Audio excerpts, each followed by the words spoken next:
Episode 10. Here we go, guys. It's Comic Conversation. It's Tuesday again. It's time for another show, and we have a very special guest with us today. We're going to go through the panel a little bit later on. First, I want to introduce to you Mr. Sam De La Rosa. You can see on the screen here his site. He's worked on numerous titles: Marvel, DC. He's done, Dark Horse. Tons of publishers. The list goes on and on. So we're going to talk about that. I wanted to say hello to you and thank you for coming here to join us on the panel. And for those who maybe, nice to see you. For those who maybe don't know all of your work, can you give a bit of an intro to yourself and kind of how you started in the industry? Sure. I started, just drawing when I was a little kid in second grade, and I always liked drawing dinosaurs and other creatures. And then I saw some comic books, and I just shifted gears and wanted to draw those characters because they were very colorful and they had these powers, and it just seemed like a lot of fun to draw. And once I got into high school, I started sending in samples. And every once in a while, I'd get an encouraging, word from the people at Marvel and also DC, and even Red Circle. Red Circle was a comic book company in the mid '70s. The editor was Gray Morrow, amazing artist. So I just pursued that. I was just persistent and kept on trying. Some people helped me along the way. Rich Buckler, Kerry Gamble, Bob Layton, a bunch of other people. And finally, Dick Giordano took a chance on me with backing by Rich Buckler, and I got work at DC in 1982. Was that Green Lantern by any chance? No, I started out on Action Comics, Okay. and in that story, I got to work on Superman, Green Lantern, Hawkman, Airwave, and then I think the second book I worked on, I became the regular on World's Finest with Rich Buckler. He was doing layouts, and I got to work on Superman and Batman right off the bat. You know, Sam, we just celebrated Jack Kirby's 99th birthday a few days ago. Yes, I saw that. Did you work with him at all? Jack was working for DC when I got in 1982, but I never specifically asked, hey, can I work on anything with Jack Kirby? Because I think the only chance I would have is, he did some characters for DC's Who's Who. It was a magazine that there were just illustrations and then, some text on the characters' powers and origins. But I think that would be the only chance I would have had to have worked on it. But I just never asked, but he was working at DC at the same time, that I was, and I was enjoying his work. Oh, and the following year, I got to meet him. I was in Houston at a show, and he was there, and I got to sit right next to him for a couple of days, I believe. And he was drawing, and I was drawing, and I got to see that. And his wife was extremely nice, and both of them were just excellent people, just excellent. Oh, that's really cool. So how was it working in the industry back then? Because, obviously we didn't have, email. You couldn't send in, your samples. Yeah, what was it like? It was difficult. Nobody told me that they really weren't hiring anybody that didn't live in the New York City area that could come in and deliver the work. But I just tried anyway, and they didn't tell me. I think if I would have known that, maybe if I could have possibly, moved closer for, a short amount of time, I think I would have gotten in a few years earlier, maybe even in the late '70s. But as it was, I think what helped me was not only improving years and years of sending in samples, but with FedEx, they became a reliable service, and they were trusted by Marvel, and now people would be able to work all across the country. But now you got the internet, people can work all over the world. So that's the way it was. Yeah, I've heard that. With some of the studios, there's people that work, in Venezuela, and then the studios in Michigan, for example, and they never meet, but it works pretty well. So Yeah, um, people get the impression that Marvel, had a bullpen of artists drawing their comic books, when in fact they really didn't. The bullpen was really production people, colorists, maybe letterers, things like that. Hardly no one really worked in the office. Maybe Herb Trimp might have been there, but he was already in production, helping out there. But artists lived, at home and in the surrounding areas and studios, and they came in and delivered the work by hand for the most part. wow, that must have been something else. So you worked under a couple different editors, right? I think Oh man, Jim I worked over Shooter, so Chris many editors. Velcro. I Yeah. honestly cannot remember how many editors I worked for, but my first editor was the world famous Julius Schwartz. Hmm. He's been in the industry since the 40s, I believe. And then I worked with Roy Thomas and Marv Wolfman, Len Wein.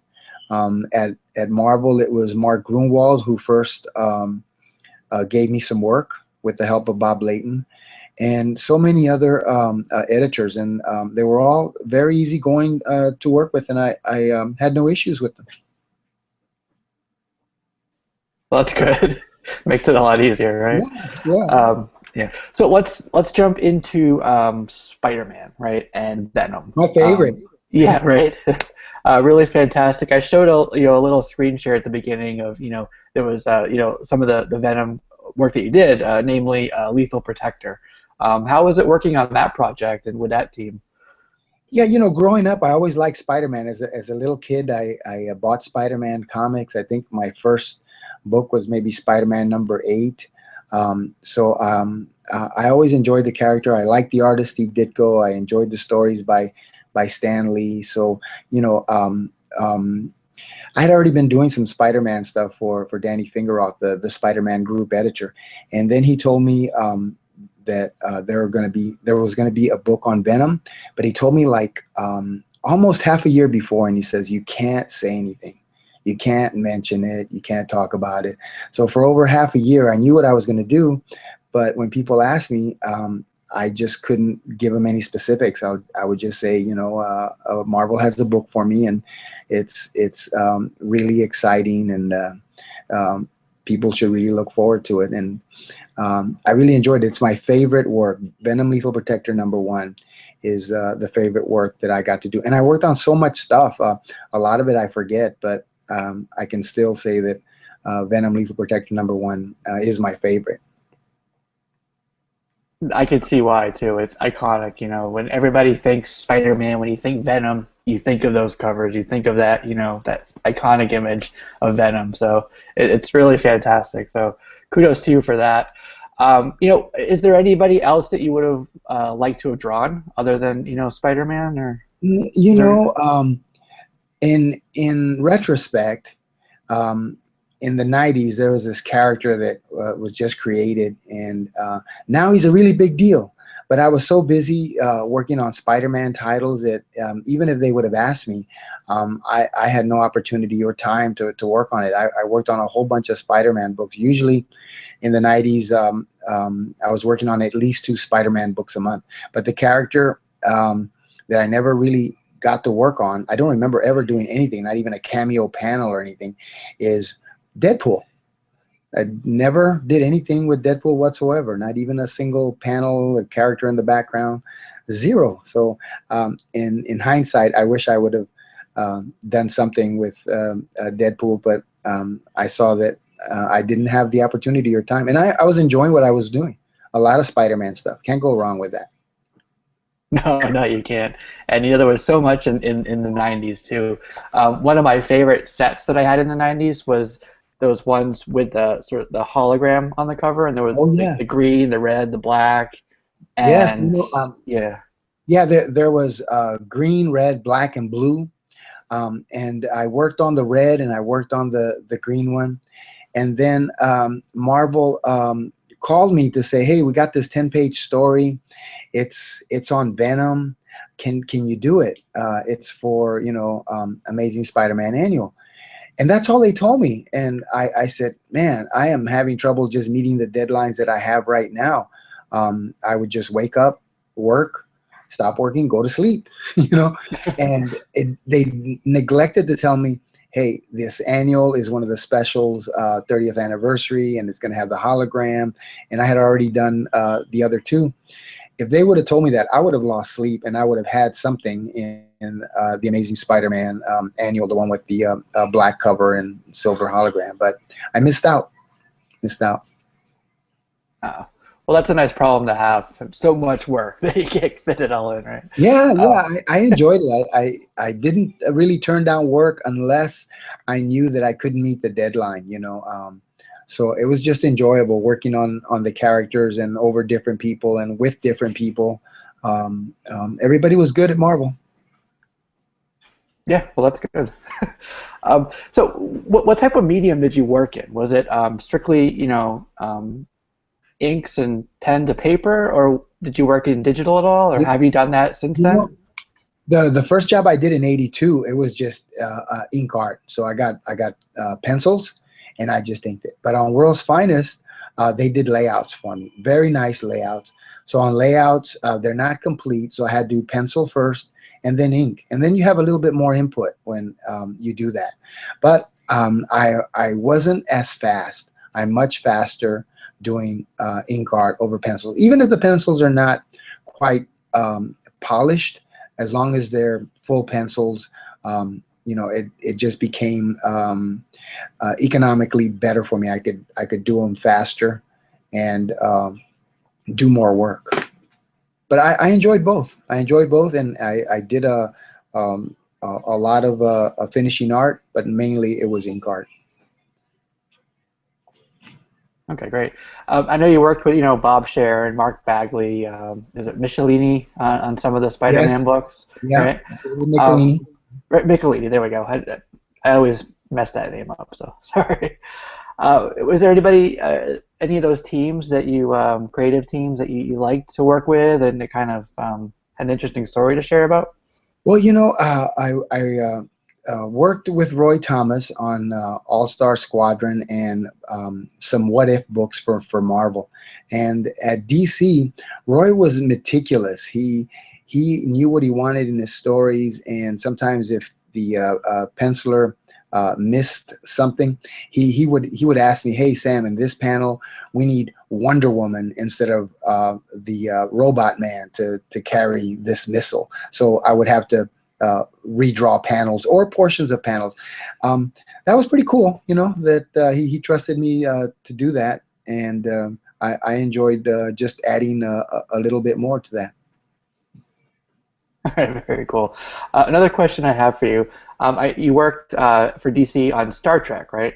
And then, Yes, yeah, I got to work on the last two annuals. They were at the end of their license deal, and the last two annuals were the last two books that DC had the rights to do, and it was called Convergence, and it was in Star Trek: The Next Generation, and also the regular Star Trek book.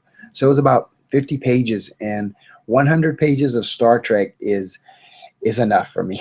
It was great, but man, the likenesses had to be right on. They had to be approved by the studio, and then all their costumes had to be exact, and their, you know, ships and weapons and all that. So it was a little bit more tedious, more involved and time consuming. But you know, I enjoyed it. Growing up with Star Trek in the '60s, you know, run home and catch the show. I enjoyed that. So having to work on, you know, 100 pages of Star Trek with the anniversary coming up, you can't beat that. It's good. right. Yeah, I'm sure that was the same for Star Wars as well, right? With Marvel. Yeah, Star Wars, I enjoyed it a little bit more, but yeah, you know, the uniforms aren't as you know, tedious. They're more fun. So I got to do 3 Star Wars issues. I think a couple of them I did finished art, so it means I did a little penciling, and then I finished it in ink. And then one I think was just straight inks. But to work on all those characters was just very enjoyable, just fun, and I got paid, so it was good. Yeah. right, we actually have a question from the chat.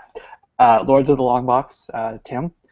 He says, was there any particular artist that you had to ink over more than others? So meaning, like, did you have to kind of do some more of the heavy lifting over some of their, rough strokes?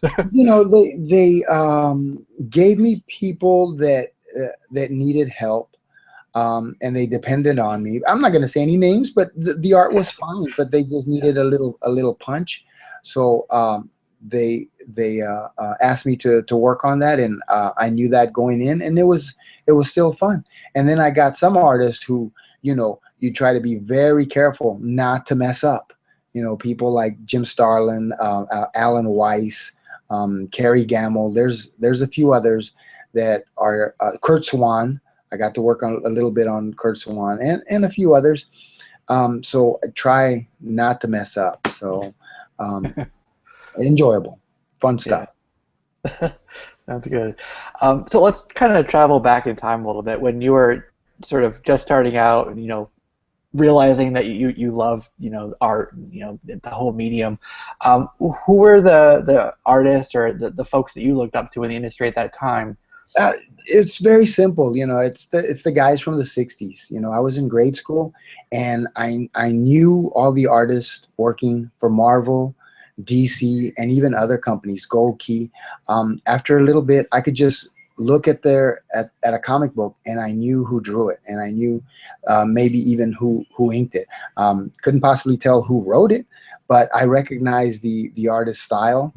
And that was in grade school, and I think everything I know now, it's not much more than I know from grade school. I knew all the guys that worked in the 60s for various companies, and it just stayed with me. And it was fun. It was fun to be able to say, hey, I like Neil Adams, or hey, I like Jack Kirby or George Tuska or Gray Morrow or Al Williamson, all the old guys from the 60s when I grew up. That's what I enjoy the most. It has a personal connection. There's artists now that are very, very good, but I don't have that personal connection to them. So they don't strike me as much as the artists that I enjoyed growing up. Very cool. I gotta ask. I know your character is Venom, right? So My what did you favorite. think? Yeah, exactly. What did you think of the movie Venom? No one liked it. No one. He's out of character. The casting was wrong. And I'm sure people in the industry making movies know that. So the next one is going to be pretty good. Venom is a big hulking guy, a little bit smaller than the Hulk, but still massive. Eddie Brock was a bodybuilder. So I'm sure Hollywood is going to get it right this time. Hopefully, right? I'm sure. Yeah. One of the big story arcs in the 90s was Maximum Carnage. Yep. Right? Do you think that would translate well to a movie, even if it's a rated R movie? That's an excellent thought. I really think it would. It was a 14-part series. I got to work on the last part. It was like a double issue. So Mark Bagley laid out some pages, and I got to do some penciling and some finishing on that. And it just wrapped up the whole story. And then later it was collected in a trade paperback. And since it's already into about 24 reissues, reprints of the trade paperback. They've done so many of them. They used to go like, first edition, second edition, 12th edition. Well, they changed it to like something like second edition #1, because they had done so many printings of the Venom, Maximum Carnage storyline. Wow. It's still selling. I still get royalties. Yeah. Excuse me. Wow, that's a lot. I didn't realize there were so many. Yep. So I want to ask, there's a convention coming up, right? Do you have your convention schedule planned out, and can you share that with us? I am so disorganized. So disorganized. But I last weekend was the start of 8 conventions in a row, 8 weekends in a row of doing conventions. I know I am in Houston for Amazing Comic Con. I know for this year I'm at RealmsCon. I'm at Dallas. And then I forget where else. I'm in Colorado Springs. But I really don't remember them. I have to refer to my list. Last year, it was worse last year. Last year I did about 35 shows. So Wow. there was times there that I didn't know where I was. You know, I had to really think like, okay, where am I? I'm in Mexico City, which was good. I enjoyed that. But I did a whole lot of shows last year, and this year I cut them down to about half. But still, I'm out there, and I enjoy talking to the people. I talk so much, I made myself hoarse this weekend. I was at Oklahoma City, and it was called Geekonomicon. And people there in Oklahoma were so nice, just like they are in most places, really. They're very gracious people, very enjoyable. So I got to talk to them and interact with them. So it was cool. It was good. Yeah, sounds like even though you cut it down so much, there's still so much to do. Does that leave you any time to do commissions, though? That's a question I really want to I'm ask you. always behind. Ask Edwin. I'm always behind, and then sometimes I forget. Oh, I was supposed to do Spider-Man 2099, but I was on zombie mode, and I ended up doing an Amazing Spider-Man sketch. Hey, Edwin loved it anyway. hey, Sam, I'm sorry. I was a little late to joining onto the panel, but I'm Jose Lopez. Definitely want to introduce myself. But so do you recall, how you doing? So do you recall your first quote-unquote paying professional job? Well, you know, before DC, it was 1982. It was a story in Action Comics. I was already getting paying jobs from other publications. It wasn't a lot of money. I was in some national magazines. I did some illustrations. Official UFO, I remember I worked for that, and I worked with Gene Day, an artist who did, I think, Shang-Chi for Marvel in the 70s. Yeah. And I also worked with Jerry Ordway doing illustrations. So I was getting paying work in kind of like maybe the equivalent of the independents.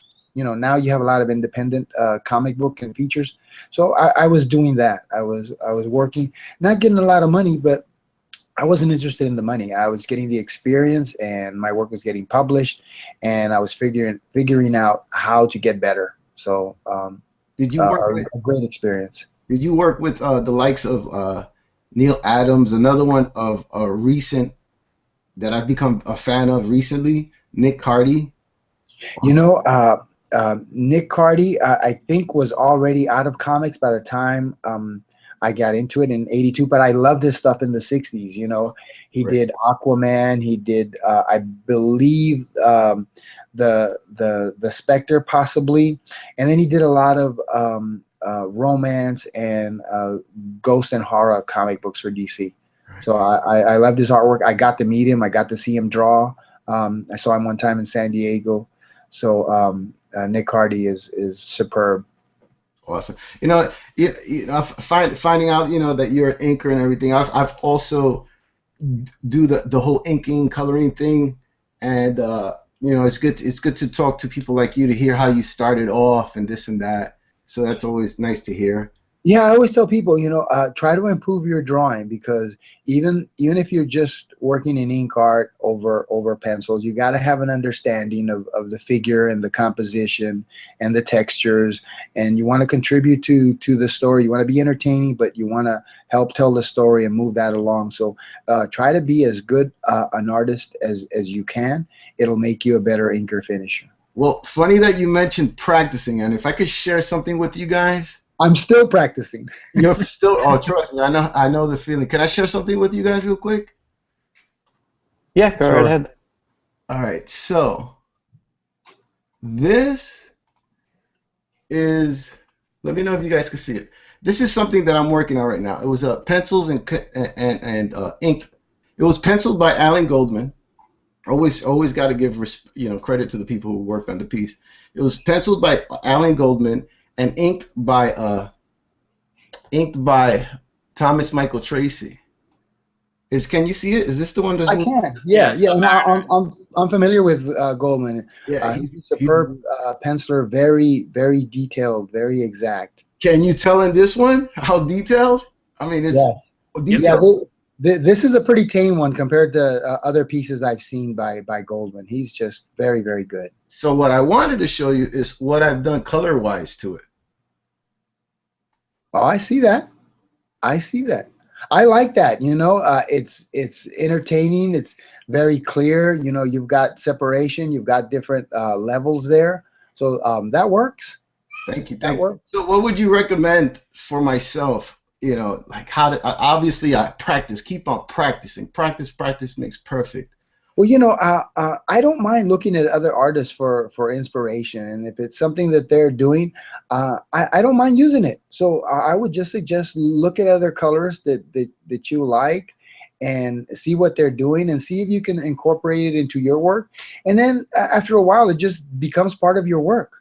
So there's nothing wrong with inspiration and borrowing ideas and techniques from other sources. Very cool. Thanks for the advice, for sure. Yeah. I'm always looking at like Joe Mad, his pencils and inks, Neil Adams, his inks, phenomenal pencils, obviously. And I always get inspired. I'm gonna work on a Joe Mad one that's after this one. I'm gonna work on that one. Color. Yeah, I've been a fan of Neil Adams since before I knew it was Neil Adams. He used to do illustrations for Boys Life magazine, and at the barbershop they would have this magazine, and they would be like one-page comic book stories, maybe a biblical theme. Right. And I enjoyed his artwork, and then I later saw it on Ben Casey. So I knew about Neil Adams before he started superhero comic books, and I really enjoyed his work. He's just an amazing artist. Technically, he's in a league of his own for sure. I mean, I have a lot of favorites. Jim Lee. I mean, the list goes on, but yeah, he's a legend.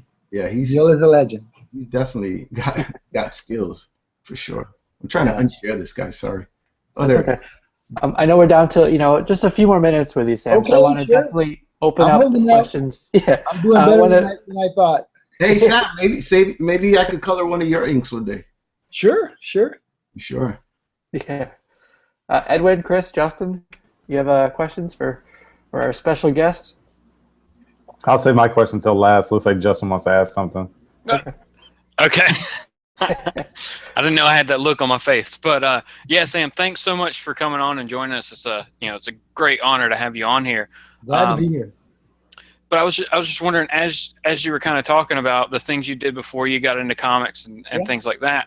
Now, as far as comics themselves, was there ever a book, maybe not when you were younger, but maybe as you were getting your feet wet in jobs, was there ever a comic book that you were like, wait a minute, this is what I want to do. I want to get a job doing comic books. It's very simple. I grew up enjoying Spider-Man, so Spider-Man is all I ever wanted to do. So I think the second year in '83, I got my first Spider-Man story, and it was like a 50-page book. And then from then on, I did a few more, but mainly in the '90s, I did a whole bunch of work on Spider-Man. So I even got to work on one story with Steve Ditko, the creator of Spider-Man. It was for another company. It was Red Circle, and the story was a character called the Hangman. But I got to work with Steve Ditko, the co-creator of Spider-Man. So very cool. And that was like just in 1983. So a year after being in the business, you get to work with Steve Ditko. It was just unbelievable. Very cool. Thanks. I wanted to ask, and I just want to thank you for being on. This is really awesome just to have you, on with us. I wanted to ask you, as far as just art and inking and everything, how you do now. Do you find yourself leaning, I guess, more towards traditional? Like, what's your preference? Do you like to do like more like traditional inking with the pen, painting, paintbrush, whatever, or do you like to go with the digital route? I mean, do you find that to be kind of like a shortcut, or are you just more of a traditional? I see artists doing some great stuff digitally. Todd McFarlane does some great drawings. digitally. He goes on live and does that. He's fantastic. Other artists also. But long time ago, artists also tried to do like a whole book digitally. But now, you know, it's really taken off. Artists save time. You know, they don't get paid a whole lot. They don't get paid as much as we used to get paid, which wasn't a lot to really begin with, you know. So there's nothing wrong with digital, but I just enjoy, you know, working on a piece of paper with pencil and a brush and some quills. But sometimes at conventions and for commissions, you know, I'll borrow, you know, the microns and the tools that are being used now. But I don't have as much fun using them. But you know, at conventions, it's hard to have a bottle of ink. I used to do that when I first started out. I spilled ink so many times, and it was spilled for me, and you know, messed up drawings. So you know, I stopped doing that. So, but yeah, I enjoy the modern tools, and a lot of artists can do some amazing things with them. Thank you. You're welcome. All right, I just got one last question for you. I know we get a lot of flack for comics in the 90s and all the speculation bubble and all that stuff that went on. I remember that. What are your I remember that, Edwin, and I enjoyed that because, you know, a lot of people bought the hologram books and Venom Lethal Protector and Maximum Clonage, things I got a lot of royalties for. So I didn't mind. I got my share of income. Well, that's good, because I was going to say, like, to me, it was kind of like another golden age, because comics were just flying off the shelf. And I liked the hologram and the gimmicks and all that stuff. I mean, it was an eye catcher. I mean, so you pretty much answered my question. You liked it because of the income that you got. But I mean, but also, wasn't it just amazing just to see so many books being purchased in that era? Probably the biggest than any other. Yeah, and also the different kinds of covers that they did. They would do die cut covers, prism covers, hologram covers, emboss covers, and other things that I don't know what they're called, but they were just very eye-catching covers.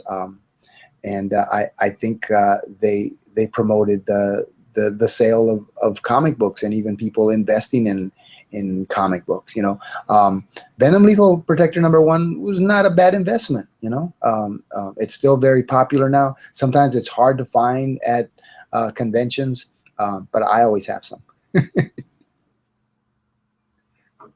So you're the man to see with all those copies, then. I got them. Go direct to the source. It can definitely be hard to come by for sure. Another one that I find kind of hard to come by is some of the what ifs that you drew. Yeah, right? I did a whole lot of what ifs. Craig Anderson, who was the son of Brad Anderson, who drew Marmaduke in the newspaper. He was a Marvel editor. So he gave me a lot of work, a variety of different characters with different writers and different pencilers. So I'm really grateful to Craig for all the work that he gave me. Just I had a lot of fun working on a bunch of characters. Yeah, there's so many cool stories in those, so I'm sure it was a blast. Speaking of, you know, hard to come by books, there's another volume of Venom coming out in 2 months. I think it's in November, and there's a blank cover for that one. Did you say a blank? A blank cover? Yep, blank cover. So it's perfect for commissions. No way. It's perfect for sketches. Yeah. I've been saying that for years. Why hasn't there been a blank cover? You know, Marvel came out with the first blank cover about 13 years ago. It was some sign and sketch book. It was an issue of Spectacular Spider-Man. 13 years ago, they came out with that. And, you know, it's taken this long for them to say, hey, maybe it's a good financial move to have a Venom blank. Long overdue. I'm going to snatch them all up. You're not going to find one. I'm going to have them all. Well, I've already pre-ordered one, so okay. I'll buy it from you.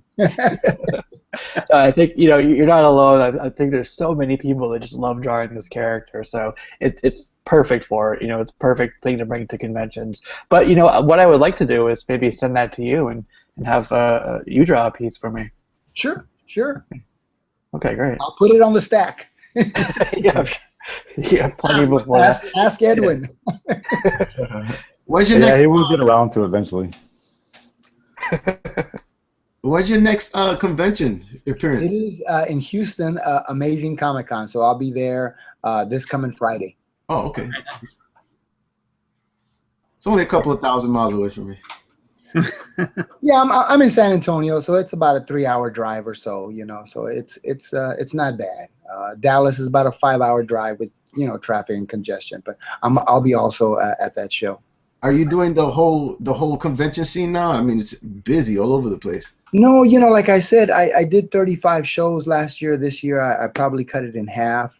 Wow. I mainly go to shows where I'm a guest, where I'm an invited guest, where they pay all my expenses. I was a guest at WonderCon, last year, the sister con of San Diego Comic-Con.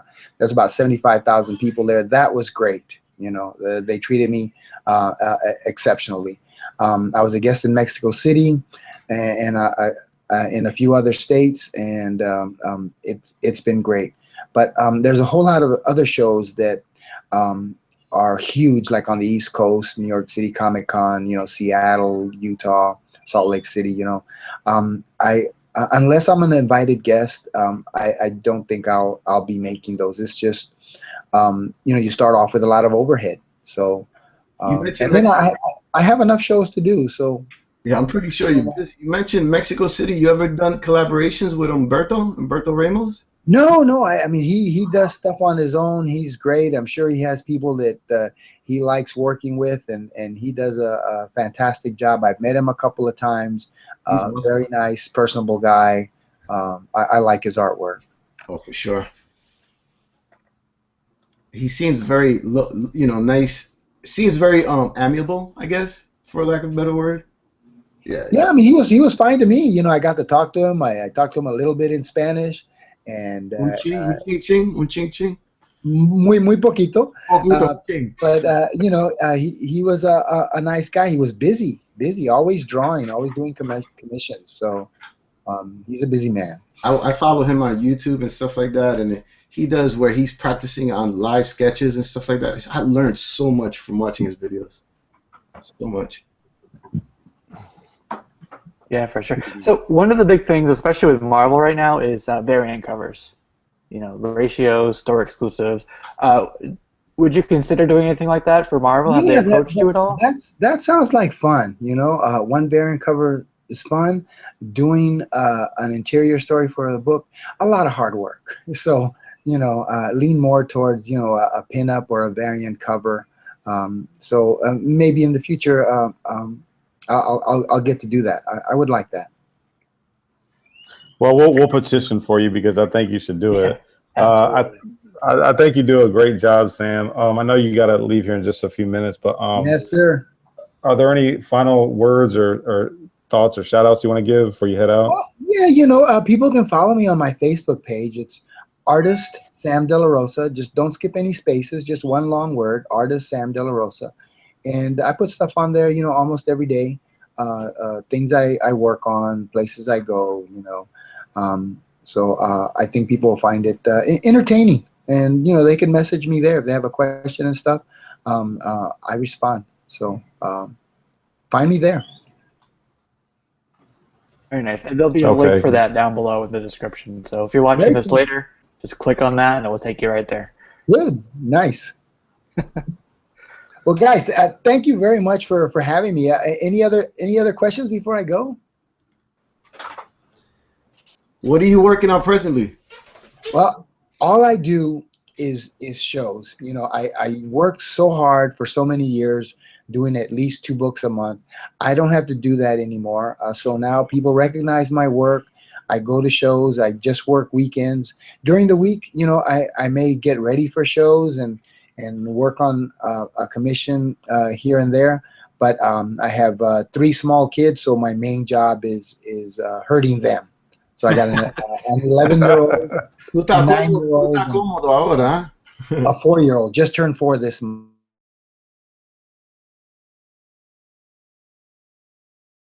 Yeah, I know the feeling. It's a comfortable life now. See, being a comic book creator? I'm surprised. I'm still busy. You know, it's still a little hectic, but it's not as hectic as having deadlines and rushing off pages almost every other day like I used to do. Almost every day or every other day, I had to mail out pages, so I had to get the work done. So it's still hectic, but on a more manageable pace. Jeff Johnson wants to know if you're going to be in NYCC, New York. No, I've never done that show. You know, I know it's very popular. I think there's a slim chance that they would ever have me as a guest because they have some amazing guests there. So maybe that is a place that in the future I will get there on my own, because I hear just a lot of very good things about it. There's a lot of artists, a lot of competition, but it's a place to be. Definitely give yourself more credit than that. I mean, you would be an amazing guest there as well. I know you said you know, you were a fan of Neil Adams before you knew who Neil Adams was, right? But I think that people, you know, they know you or they know your work, so they know, you know, they're a fan of you before they even know your name. I get like, that. I guarantee, yeah, I guarantee everybody on this panel has your work in their collection. Yeah, they say, hey, I got that. I didn't know you worked on that, and I got this, and I got that. So it's nice to hear. Even though they don't know me, they have a book that has my work, and then they see me, and then they're happy to see me. Very cool. All right. Well, Sam, we'll let you head out. We'll let you go do the family thing. But thank you so much again for coming on. We really appreciate it, and I will see you this weekend, definitely. I really appreciate you guys and the interest you have in me. Thank you very much, guys. Thank you. Thank you. All right, bye-bye. That's amazing. Bye-bye. Yep. Nice Thanks. meeting you. Bye. Coming on. Nice meeting you.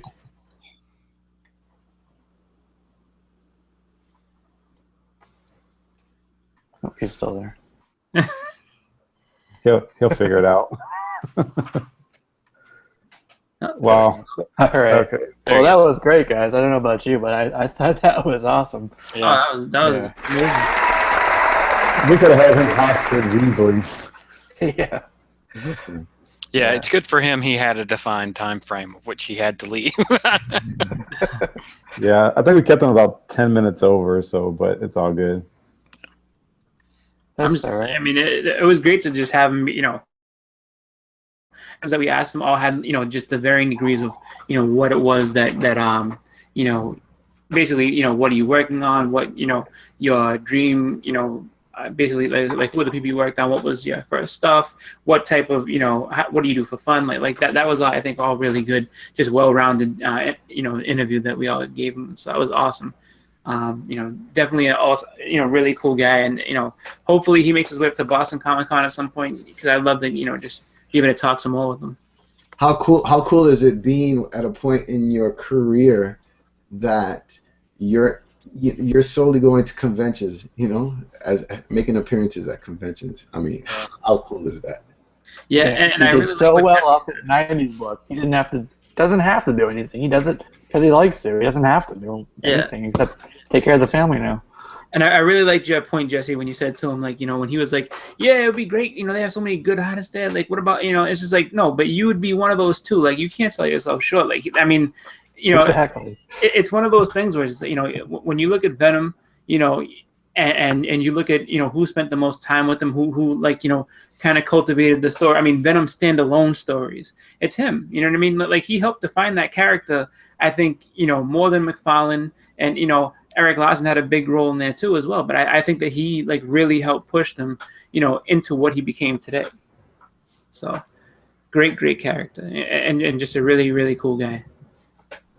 And another thing that he didn't really mention, I think he was being a little modest at times, but they had Venom Lethal. No, they had the Maximum Carnage video game that they came out. Yep. And they also had was it Separation Anxiety? Separation Anxiety. Yep. That they had a video game as well. So I mean, he was in the thick of it. Oh yeah. When it was good, and he's living off that, and I'm actually happy for him because, dude, he said he was doing 2 books a month. Like, to me, he wasn't getting no vacation. He wasn't getting no weekends off. That man worked for like 20 plus years, and it's like now he's just now enjoying the fruits of his labor and retirement, so to speak. So kudos to him, man. That's what it's all about. Working I mean, hard. if you look at anybody else, you know, like I mean, you fast forward up to this time, and right now, like if you had a book and then a book, I guess a character that was in a TV show with the Amazing Spider-Man show, actually both characters in that show during the 90s, and then 2 video games on top of that. I mean, like literally, like you would be rock star status. You know what I mean? Like nowadays, and he had that back then. It's just, different climate, but it's just like, I mean, he like you said, he was being really modest, and that's cool, And I'm just glad to see that, somebody who made such a great impact in a time, like you said, like, that second golden era, which some people, don't like because there were so many books. Some people, love it. It just he really did, make his mark, really, really big mark in the industry. And I definitely think that he's, somebody who should be brought out to the forefront. Like, this is one of the legends as well. Like, you get your Jim Lees and all these other people, but, Sam De La Rocha, like he did what he was supposed to, like, and he made some really, really good stuff. And yeah, for sure. Everybody needs to be recognized for that.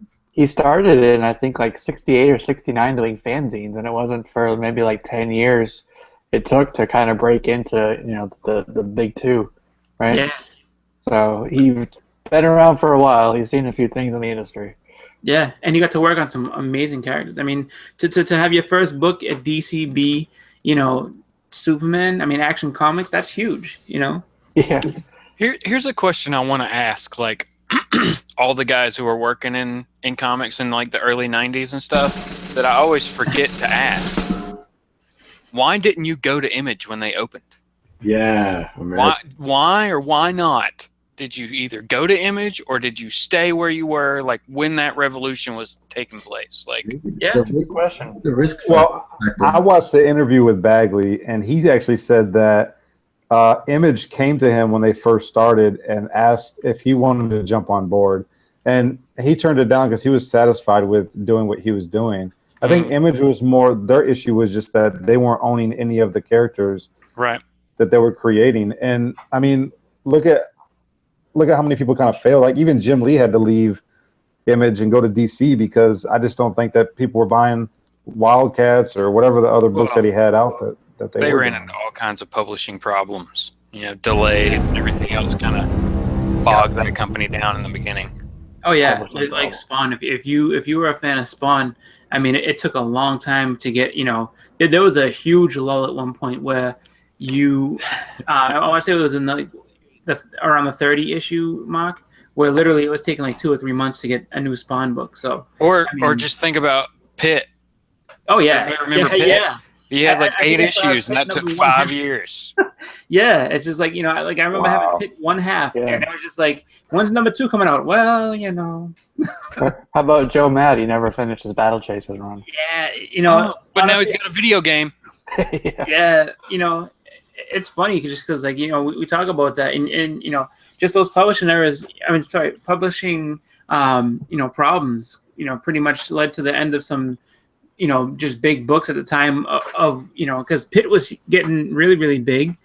Spawn managed to survive it, but you look at the Battle Chases. I mean, Battle Chases for a while was a big time book. Just because of the fact that it was so rare, and it was just like you couldn't find it. Like, if you didn't get it that week, you weren't getting it for who knows how long. So, it's sad that everything went that way. But nowadays things are a lot more structured and a lot more, just kind of focused on getting those deadlines out there and keeping everything going. Just because comics are kind of back in a big way. So. Yeah, and even now, Image has I think they just have a better plan of most of their books will go 5-6 issues, and then they take a break. Yeah.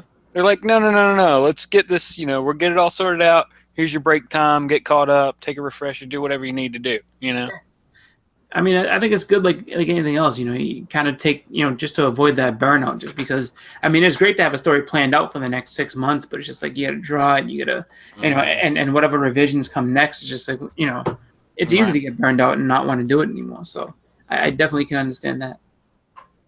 Yeah, yeah. I have a feeling if we had asked him about, why he stayed, didn't go to Image, he'd say, working on Spider-Man. That's like Yeah. a big flagship, you know? Well, and that's the thing is like, because he didn't, I'm sure he got extra work on Spider-Man because you had several Spider-Man artists leave to go to Image, you know? Yeah, exactly. And I think it would have been kind of overflooded too. Like, let's say they had gotten Bagley, and they had him, Bagley, and then you have McFarlane there too, and Eric Larson as well. It's just like you have 4 guys that worked on a series, all the way down through. It's just like so what kind of stuff do they want to do after that? I mean, I think that's what actually helped him make his mark a little better too. It's just like you guys leave, I'll take over this character, I'll leave my mark on it, and then let somebody else take over when I'm done. Yeah, that's true. McFarlane's gone. Leaves a perfect opening. I keep thinking of all these great questions now that he's gone. Yeah. Like, what do you think about Venom Space Knight? Do you like that Venom's on Guardians of the Galaxy now? What do you think about that? And just be like. I actually had that written down. I didn't get to ask him about that. What do you think of Flash Thompson? Right. Yeah, that's that would have been a great one. Like, what do you think about Eddie Brock, getting cancer and dying at one point and then being brought back as Toxin, just because I wonder if he says it's his favorite character that he's ever done. So I wonder if he was a little bit possessive about that, them just kind of turning it over to somebody new. Mm. But, I mean, I know I was like, Eddie Brock's dying, no. But. Yeah. What are they doing? Well, but it's Marvel, so everybody comes back. Yeah. That's true. Except Ben. That's Uncle Ben. I don't know. Is he back with Maximum Clonage yet? Well, yeah, except as a clone. Let's say that. Everything's a clone. He's dead no more? Is that what it is? Yeah, spoilers for Spider-Man 17, everybody. Yeah. Oh, I haven't read it yet. Oh, just wait.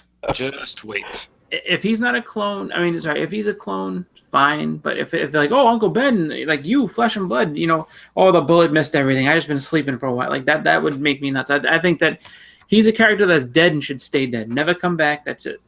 Because if he comes back, then everything Spider-Man did is worthless. Yeah. That whole incident kind of informed who Spider-Man is, and it drives him. It's part of his motivation. Yeah. So to bring that guy back, it's like, okay, so it's just Spider-Man like if Bruce Wayne's parents come back. If Bruce Wayne's parents didn't die, you have no Batman. Bruce Wayne goes off to his preppy school, becomes a potty, but whatever. It's just like that's what defined him and made him what he is. If you brought back Thomas and Martha Wayne, it would literally I think you'd have to end the book. Like, yeah, we weren't dead the whole time. We were just having some fun. We were on vacation. So I have a question for you guys. Who was collecting comics back in the 90s? Oh, that was I was. Everybody was? Oh, yeah. Late 70s, early 80s. Did you guys fall for like the collector's edition, the collector's special, the one with the poly bag and that had the card and the card in there with it? And all yes. that? And you had to get 2, one to leave in the poly bag and one to crack open. Yeah, can I have my defense? Because I was a little kid during that. Like I was, like what we're talking about, like 1991. I was like 9 years old, so I saw a bag and I was like, oh my god, what's this? It's the first time I'm seeing it, and then all the like shiny covers and stuff, man. Like I used to anything like that. I was like, oh yeah, I want to get one of those, and I'm sorry, like when they changed over from the regular paper to the glossy paper, that was like $2 more for a book. I was all about those extra, glossy papers. So, but what do you think started all that? Do you think it was the death of Superman, or can you guys remember a polybag version before that? So, Death of Superman, you got white or black, right? What was before that? Well, the white was that question goes to the chat too. If anyone else can think in the chat, I want to say X. I don't know. Actually, hold on. Death of Superman was when 92 maybe, or 90? Was it 91? Right around that same time would have been like some of the X-Men, because I know some of the Executioner song crossovers. Yep, Executioner song. They came with cards. Yeah, that was after, I think. Okay, so I mean, Death of Superman was like 99. No, actually, Death of Superman was January issue of 93. So probably late December or late 92.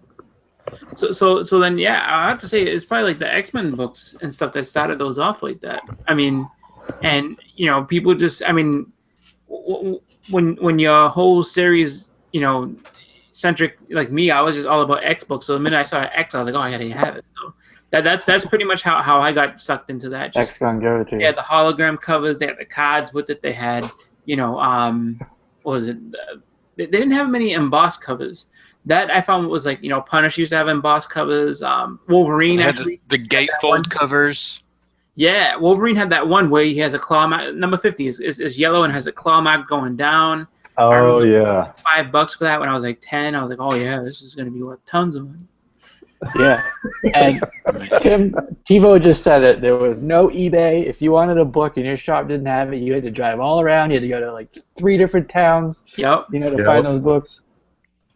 And I mean, seriously, like I remember too, my local shop, because I was a kid, they were just like, oh yeah, buy this. Is like, because I could have had, I say it all the time, like I could have had, Luke Cage and all that stuff. I could have had that for super cheap back in, when I was a kid. And they're just like, nobody wants these old comics. Get these new ones. There's new X-Men. I'm like, woo. So like, that's what steered me wrong from the time I was a kid.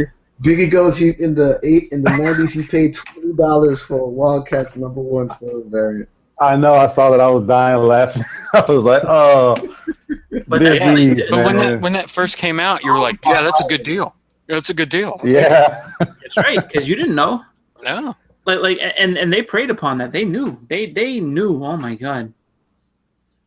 Oh, the CD minutes. the AOL free CDs. I used to have like a whole stack of those. I used to take those and try to see how far I could throw them. No, we had like I never used them. I used to have like tons and tons of them built up. Like, so I don't know why, but I should have been smarter and just be like, you know what, I'm gonna save all these stacked up for when I don't have internet and just have it free for like the next 4 years. Oh my goodness.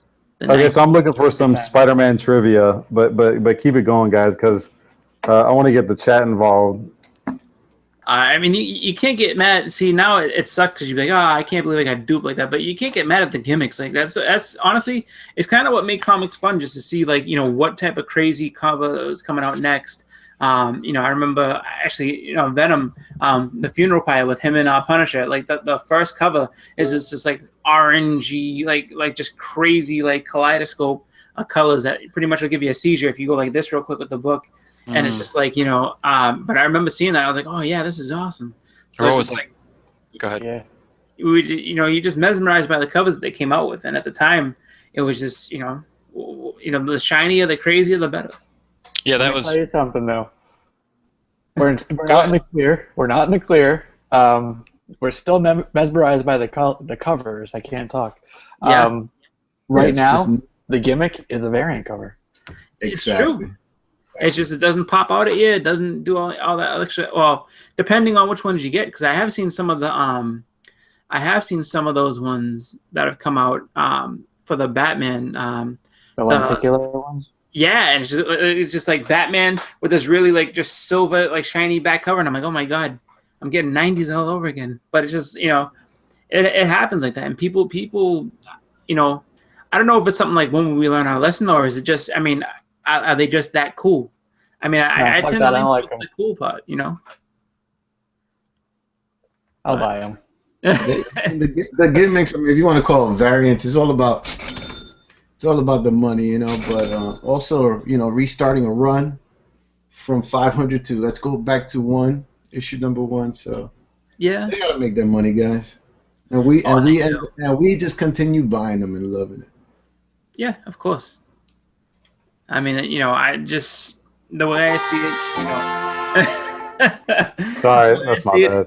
It's just it's part of the fun. That's the way I see it. You have to look at it as part of the fun, and then and if you are truly able to go past all the variants and overcome the gimmicks, and you can stick with those bronze and silvers and early coppers and stuff like that, then hey man, more power to you. But I mean, okay, so I gotta. Oh, I'm sorry, man. I'm sorry. Oh no, that's cool. That's pretty much all I had. I got a couple of questions. I see we got a few guys from the East Coast kind of checking us out. So this question goes out to them. It's a black cat question. A black cat question. I actually got 2 of them. First question: where was the black cat born? Was it A, Queens, New York? Was it B, Hoboken, New Jersey? C, Upper East Side, Manhattan? Or D, Park Slope, Brooklyn? You forgot the Boogie Down Bronx. I was born in the Boogie Down Bronx. So we're going to I have a guess. I don't know. All right, let me read it one more time and I'll answer. Where was the black cat born? A, Queens, New York.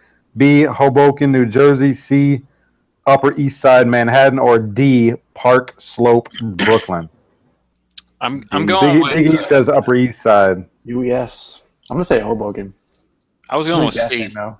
I can see where it's Upper East Side because she comes from money and then she's criminal. Nobody's gotten it right. It's actually Queens, New York. Queens, New York. She's from Queens, New York. She went to high school with Peter Parker. Did she really? Yeah, she used to go with Flash Thompson. How is everyone everybody who went to that high school either becomes a villain or a superhero? Yeah, pretty much. Like, why hasn't anybody traced that back? It's the lunch lady doing it. Holy jump. Lunch lady Doris. Right? Yeah. She's like I thought she was older than Peter, though. Because she found out when Peter, like when she kissed him the first time, that he was like a young kid. No, she was I mean, maybe a year or two or something like that. But yeah, her and Flash Thompson were going out. She used to try to stick, like, she actually stuck up for him and tried to get Flash Thompson to stop picking on him. Well, I had no idea. Huh. Yeah, same high school. All right, so I got another black cat question. Oh, yeah. Who removed the black cat's bad luck power? Oh, it's got to be someone, like, it's got to be someone cosmic. The Ant. All right, I'll give you guys some choices, but you'll probably get it right away. Was it the Kingpin, the Jackal, Dr. Jonas, Harrow, or Doctor Strange? I'm going to say Doctor Strange. That's the one I think of. Yeah, I figured Tim would have got that one. It was Doctor Strange. Yeah, Doctor Strange removed the black cat's bad luck power.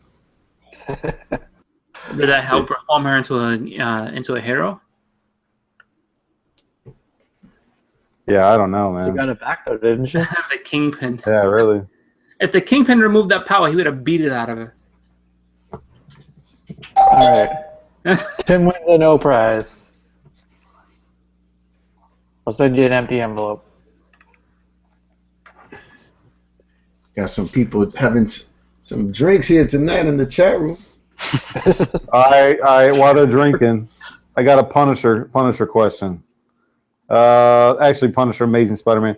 Which foe of the Punisher debuted in the Amazing Spider-Man 188? Ooh. Was it A, Jigsaw, B, Bullseye? Was it C, the Kingpin, or D, Bushwhacker? The Kingpin Bushwhacker. Bushwhacker. Oh, Bushwhacker. I would have said it was Jigsaw, but maybe I'm I wrong. just wanted to say Bushwhacker. I'll say Jigsaw too. If anybody says Bullseye, they need to check their Daredevil. Nah, Bullseye's not them. Lords of the Long Box said Bushwhacker. Big East is saying Jigsaw. I say Jiggy. At this point, Is that y'all's final answer? Yes, that's me. I say Jiggy. Nah. Bushwhacker, Jeff. The answer is Jigsaw. Yeah. Oh, Jigsaw. okay. Big E's got it right. He used the trivia last week too. This man knows his shit. Big E's on fire, man. he won. That's what we should do. We should do Comic Jeopardy. Shit, it's Jig. Will we actually give away something? Yeah. A Transformer 30th year anniversary. Here's one. I don't know if anybody's going to know this one. Uh-oh. How tall is Peter Parker? Ah, jeez. He's definitely not over I'm gonna 6. say 6'1". No. Yeah, he grew when the Okay. Spidey got him. He gained a couple inches. 5. Aunt May matched every year on the wall. Never got to past 6. He's a spider. He can't be that big. Go Well, 5'10". he's always been portrayed pretty young, especially throughout the films. So is he all right? Is he 6 foot, 5'11", 5'10", or 5'9"? Oh, All right. 5'10". Jeff Googled it. 5'10". Let's do 5'10". Yeah. All right. So Biggie said 5'2". That wasn't an option. 5'2". Comic Book Fanatic said 5'6". Jeff said 5'11", and then he shrunk down to 5'9". 6 even. 6 even. 5'9", Well, 5'4". nobody's gotten it right yet because according to Obsessed with Marvel, Poor people. the answer is he's 5'10". Oh, All right. Yeah, I got it. I get the Transformers book. Yeah.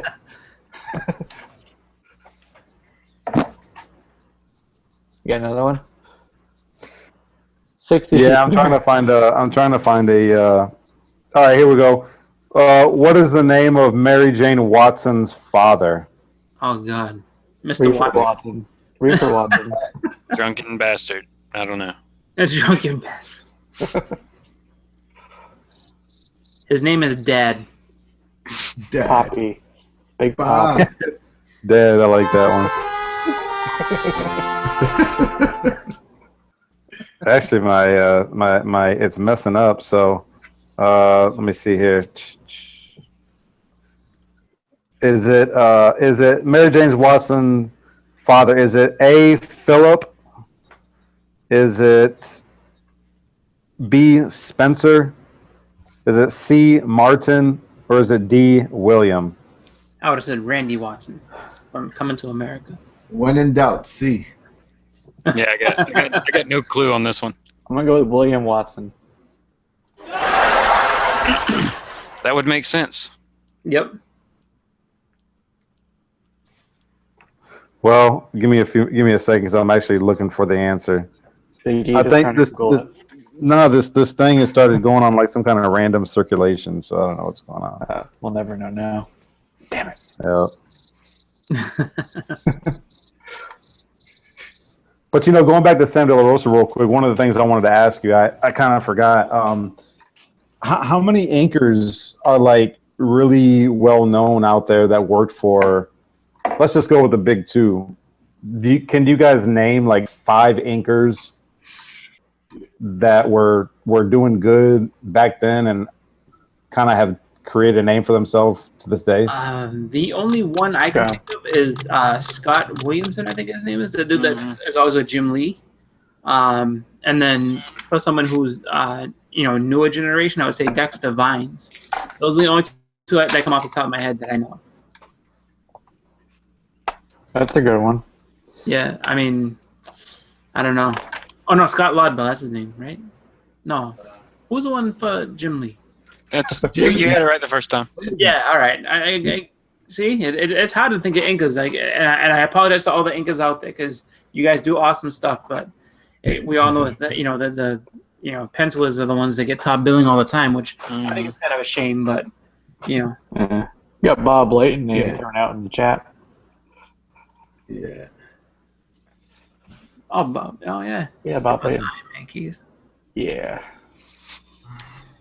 Yeah, I mean, let's see, Captain Jack. So Jack Kirby did a lot of ink. I think he did his own ink. Right? He did it all. Yeah. Did he color as well? I'm sure. I mean, he was multi-talented. But yeah, it's just Workhorse. it's hard to think of 5 off the top of your head. A lot of these guys did pencils, inks, lettering. They didn't just do one or the other. They're varied in what they're credited for. So if you name one of the pencilers, chances are they did ink somewhere else down the line. Did Kirby ever do digital work? I mean, probably a dumb question. Oh, I don't know. I don't think he was. Actually, I don't know. Did he ever? No, I doubt it. I Ever. don't Yeah, I think don't any think of that digital stuff was became, available until like, around the 10, time of 15 his years passing. ago. Imagine Jack Kirby doing Zenescope books, digital. Oh, heck no. That'd be a shame. Yeah. Oh, Where do I come up with this shit? You know, I was talking to Walt Simonson, and he was just telling me a story of how, I think it was Walt Simonson, how it's just kind of a shame that, yeah, you go and work for Marvel or DC, and it's almost like you have to be in love with what you do, otherwise it just isn't worth it, because it's almost like it's almost like you're a slave, so to speak, because I've heard stories of, you know, good writers and good artists, you know, 10, 15 years later, they're like, you know, janitors or just some, you know, dead end type of job. You know, they can't even like just get anything that they want to do, you know what I'm saying? Because they can't get that recognition in a way they so much deserve. Well, a lot of people like knocking Neil Adams, although I think he's a great and I will always be a fan of his. But before Neil Adams, you know, was an advocate for all of these creators, you know, they weren't allowed to even keep their pencils and all that stuff. So, yeah, I mean, creators will end up, you know, old and poor. Yeah. And Adams changed a lot of that. So I give Neil Adams a lot of credit, what he did for the industry. Well, that, and then you also, you know, when you look at how we were talking about the image guys, I mean, you know, they broke a lot of molds by saying, you know, we're taking our talents and going somewhere else. Like, we made all these characters and we're getting nothing for credit for it. So, you know, we want to be able to take our talents elsewhere. And, you know, for better or worse, I mean, you know, they went ahead and did it. And now, you know, they're all legends, you know, doing their own thing, you know, all in different spots in the industry. So, I mean, if they hadn't, you know, been fed up and kind of took that chance, you know, who knows what some of the, I mean, would Walking Dead even exist? Would a lot of, you know, the really good, you know, big titles that came out that were, you know, just artists that maybe didn't fit the mold over at Marvel or DC, like, would they even be considered, you know? true. Indeed. You got more questions? I do. One of my favorite characters, Spider-Man 2099. How did Miguel O'Hara acquire his superpowers as Spider-Man 2099? He ate a potato chip. Experiment. Spinach. He asked for them. He asked for them. He prayed to the spider god. It was his second wish. Was it A, irradiated spider, B, bitten by a genetically modified spider, C, through genetic restructuring of his body, injecting himself with spider DNA? GMOs had spider DNA. He injected himself. GMOs.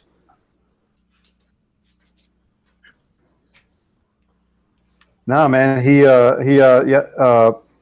was through a genetic restructuring of his body. Wow. Yep, so he wasn't bitten by anything. No, it's, yeah, Big E's genetic testing. All right, man, you guys want these questions quick, man. I'm trying to find some good ones. You're good. I mean, is there anything coming out tomorrow that anybody wants to talk about? I have some questions. Honestly, not really. You know, I checked out the list, and it's nothing that's really like, you know, like crazy. Like, it's just, you know, it's funny too, because the beginning of the month, and it's, you know, just a really slow month so far. Yeah, I guess like number one's tomorrow. Just to throw those other, I'm gonna get Alters from Aftershock, just because. If you haven't read, if you don't know what that one is, you know what that one is. And then God forbid you promote that one online. People get so offended. Like, right, that's what I'm saying. But I want to check the book out and see what the story's about, see where it goes and how they do that. So, you know, something that hasn't really been touched on too much in comics. So be cool just to see how they do it. And then the other one from Boom Studios is Skyborn. Mm-hmm. Oh yeah, Frank Cho. Which they said is like James Bond, but with like science fiction fantasy thrown in. Yeah, that one's pretty cool. Or it looks cool, I should say. Yeah. When does Alter start? Isn't that this week? Yeah, that's what I was saying. Yeah, okay. All right, here's a question.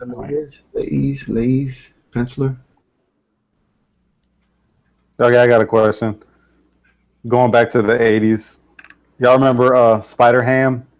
Yes. Yeah. Peter Porker. Peter Porker. Yeah, that's right, Peter Porker. All right, so here's a question. What is Spider-Ham's origin?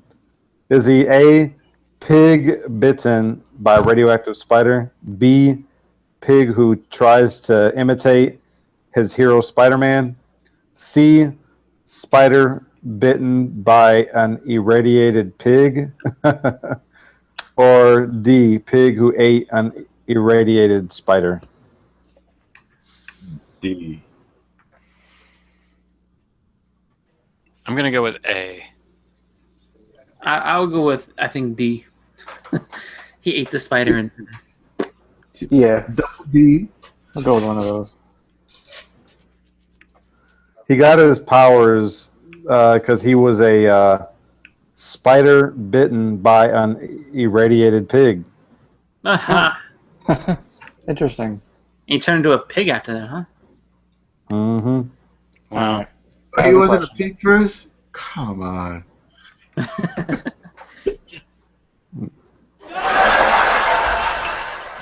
All right, so I was a thug for the Russian mafia who underwent a series of chemical and radiation treatments to transform to a superhuman. His first mission was to capture John Jameson.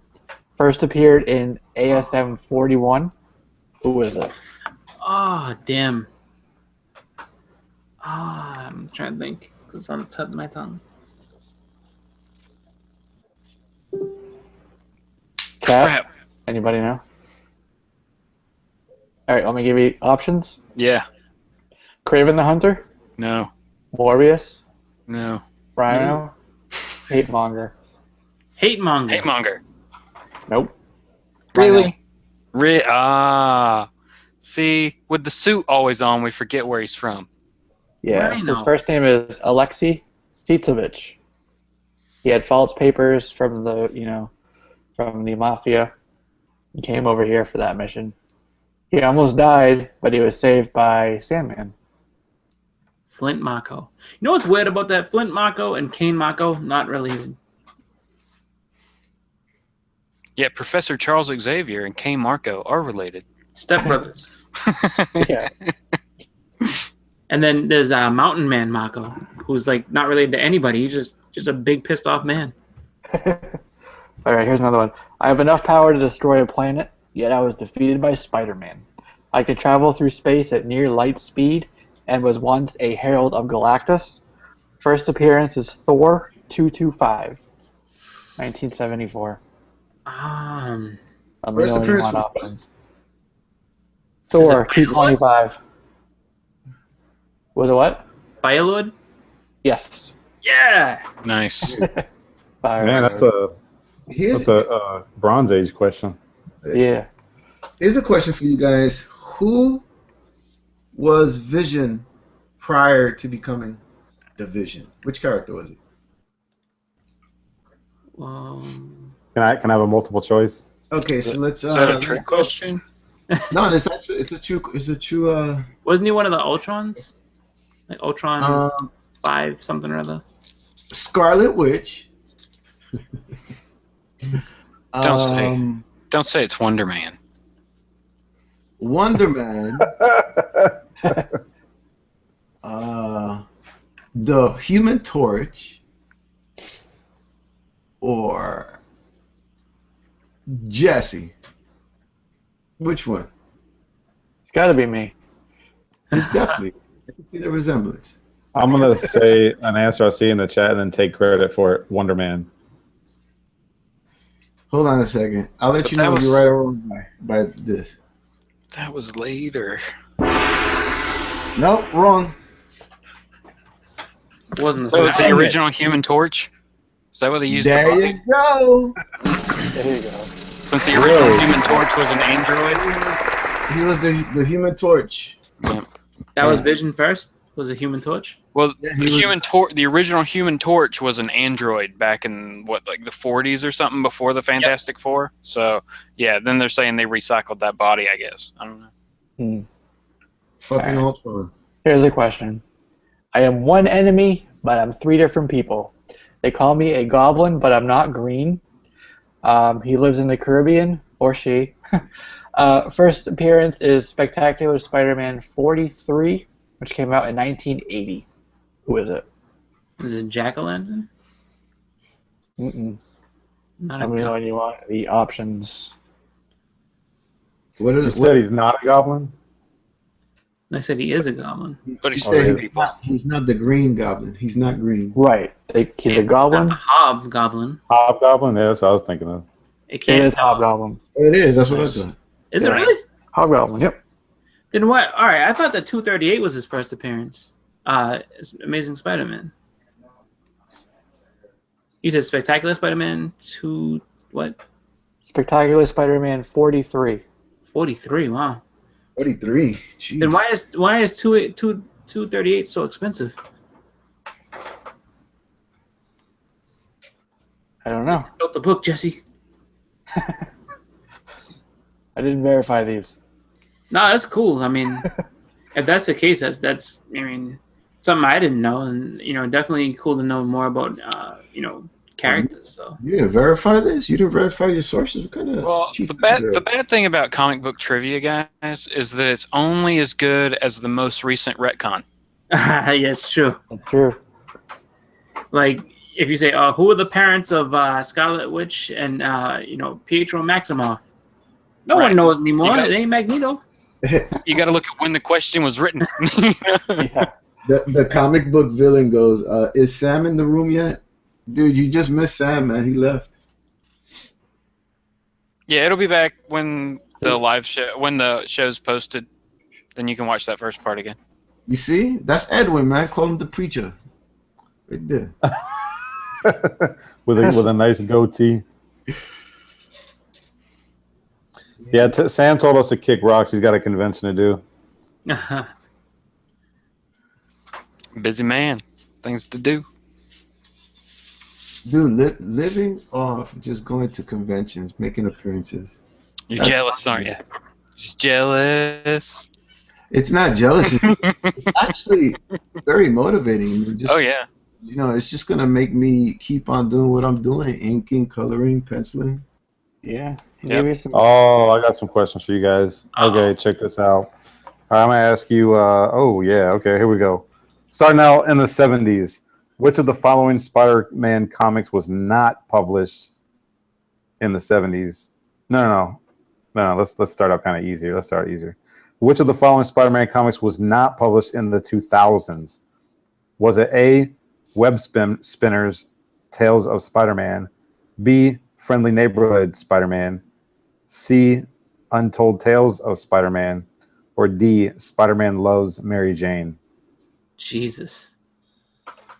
A whole bunch of titles I've never heard of before. There's just way too many Spider-Man titles out. I get the next question. This is going to be a hard one.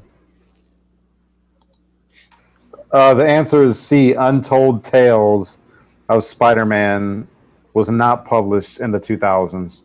When was it published? 70s. I don't know. Here's a question for you guys. Who inked the book right of Edwin's shoulder? That's a trick one. I have no Gee, idea. I wonder. Yeah, I don't know. I don't know, that Venom book? Man, I don't know. That's a tough one. That's a hard one. Is it Jose? You mentioned, what? You guys remember Electric Companies? The Yeah. Spider-Man? Yeah. Johnson just mentioned that. I used to love that show. Can you dig it?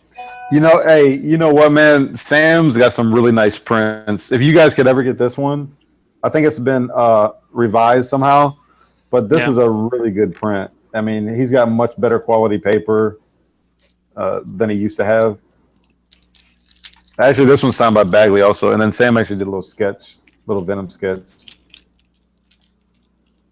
Nice. Can you dig it? What movie is that from? Come on. That's the Warriors. Yeah, baby. Yeah. That's Cyrus. Right Is that still on Netflix? Out and play. Yeah, it's on Netflix. For sure. Yeah. That's for you old Sure school. enough. No, that's The Last Dragon. That's different. That's right. That's a good movie. Leroy. The power of the globe, Bruce Leroy. I remember reading somewhere someone asking, "Why is The Crow such a good movie?" and blah blah blah. I'm like, come on, dude. Do I need to answer that question? Because it was Brandon, or it's because it was Brandon Lee, Bruce Lee's son. That's why it was so good. That's the only reason. Nah, it was a great movie. Yeah, it was. It really was. Like It was a kick-ass movie.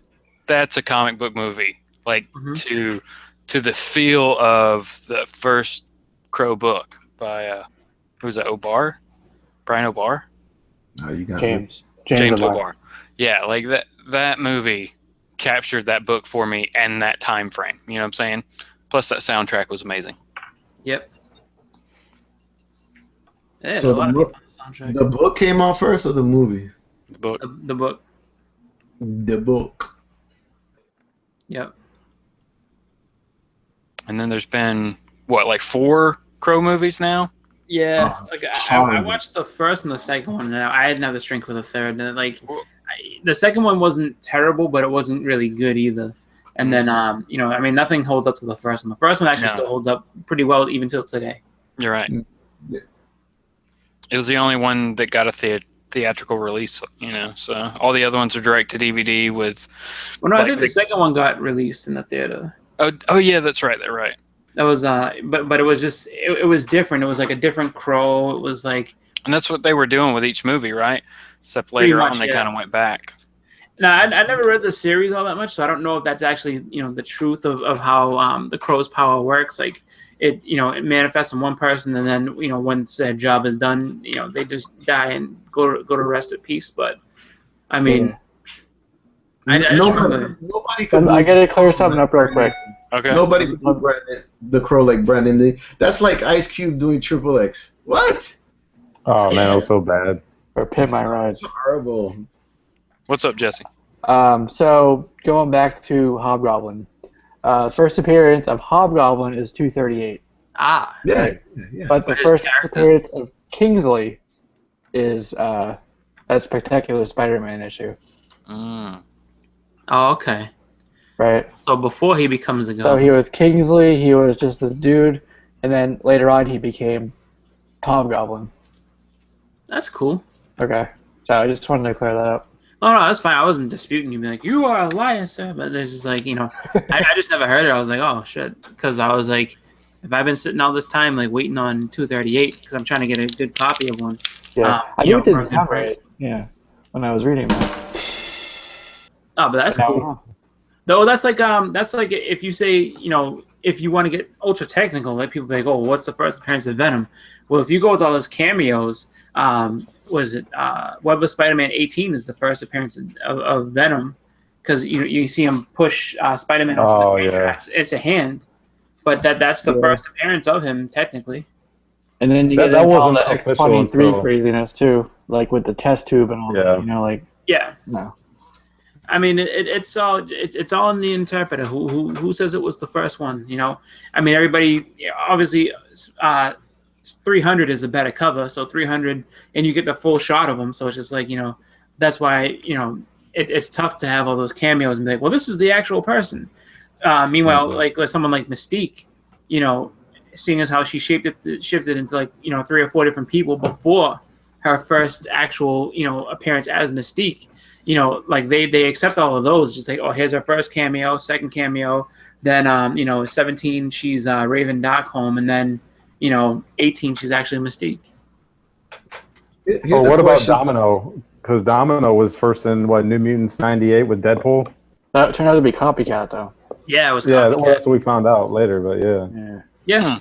Mm-hmm. And then I guess so. Her technical, her first full appearance as herself is X-Force 11. But then if you read X-Force number 8, she's in with the 6-pack, and I guess it's a flashback. So, you know, that's the actual original Domino, not the copied one. But I mean, that's the hard part with some of those first appearances. That's why, you know, with those you got to do your research just to figure out what's the actual true one sometimes, because 181 is not the first appearance of Wolverine. Hulk 180 is, because he even he even speaks in that book as well. So, but you know, everybody, you know, it's just common knowledge and popular belief that 181 is the first appearance of Wolverine. So that's the one that's worth all the money.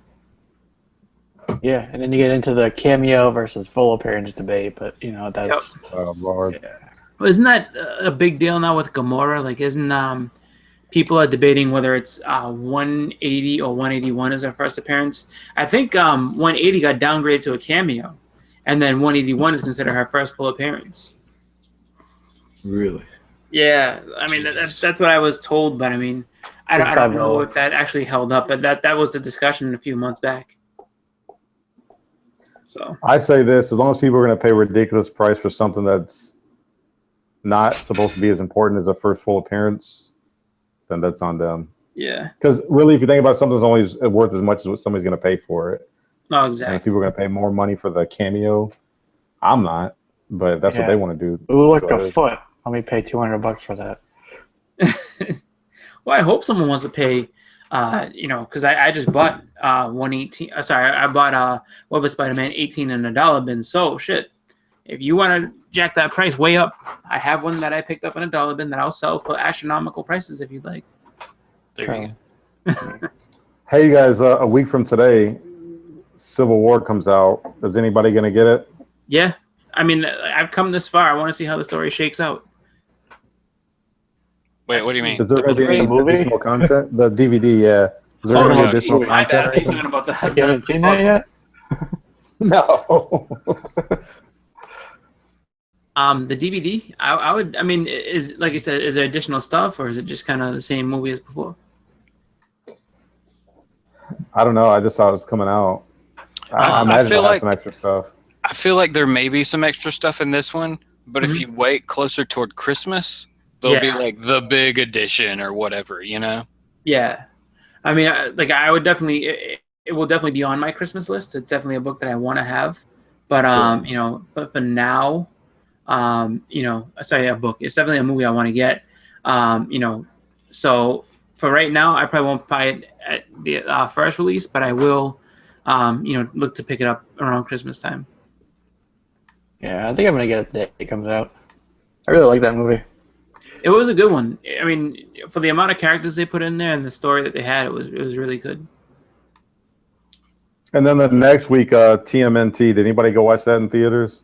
No, you know, here's the thing, and I know a lot of people are like, oh, it's a good movie, you gotta give it a chance. I'm sorry, but like I'm still stuck on, you know, the '90s ones. I can't take them with the nose. I can't take the way that they look. They look weird, and they do. But there's a lot of there's a lot of fan Japan. Well, Turtles 1 and 2 I like. Turtles 1 I absolutely love. Turtles 2 was good until they introduced Toka and Reza, and then Turtles 3 was just weird. I was like, I don't know what's going on here. Yeah, that was Turtles in Time and Method Man. Method Man's in that movie? No. But no, 3... Vanilla Ice was. Oh, I remember Vanilla Ice. That was ridiculous. 3 was where they went back in time, right? Yeah, they went to Japan. They had like this, See, I liked that one. That one was good. I could see that. I could relate. All right, we got some Ninja Turtles from the future. They got to go back to fight with some samurai in the past. Like, I'm okay with that. But look, man, I saw the new one, and there's a lot of fan favorite. I mean, Bebop and Rocksteady looked amazing. Even Krang. Yeah. They did a great job designing him. I mean, I was blown away on how a lot of people did not go to see this movie. And to me, I actually liked it a little bit better than the first one. You know what's funny? If you grew up in the 80s, if you grew up with that cartoon in the 80s, you're going to love this. It's better than the last one? Yeah, I think so. Okay. good. Well, you know what's crazy is like, you know, that actually is what killed Turtles Part 2, because they're like, oh, like, you know, you see Toka and Rosa, and people are like, you know, people tried so hard. Oh, that's Bebop and Rocksteady. I'm like, then why is one of them a turtle? It doesn't make any sense. And it was just like, I feel like, you know, just the fact that maybe they couldn't get, because it was all animatronics, so they couldn't get the right puppets. I don't know, but like, I just feel like that's actually what killed that series, because people wanted to see Bebop and Rocksteady, and they never got a chance to. So I mean, for me, I won't pick it up, but when it comes on HBO, I will watch it. When it comes on Cody, I'm gonna watch it.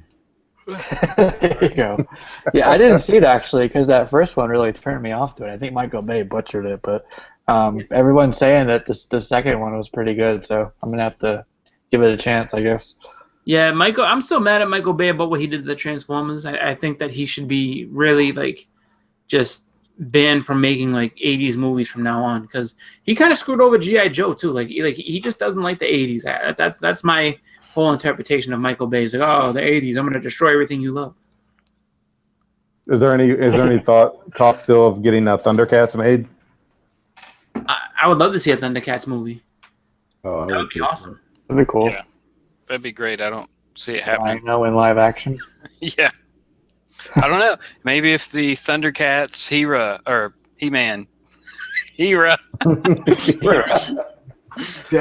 maybe if that crossover takes off, maybe there'll be some interest. But no, I doubt it.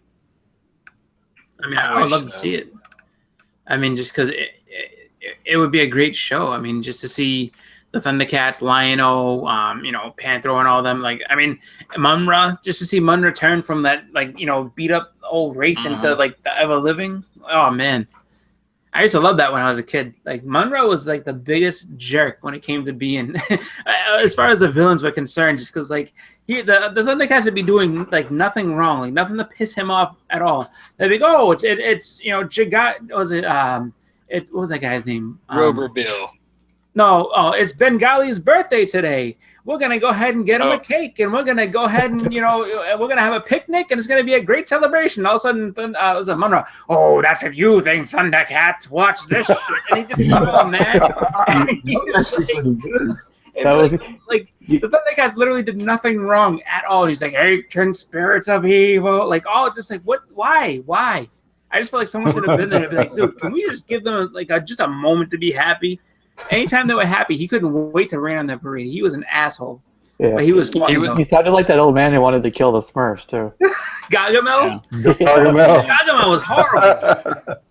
I used to hate Gargamel. Oh, my God, I hated Gargamel. He was another dickhead. Just the Smurfs sitting there, you know, we built a new house. Oh, yeah, watch this. And he stomped the shit out of it. And it's like, why'd you do that for? And he wanted to eat them all. Yeah.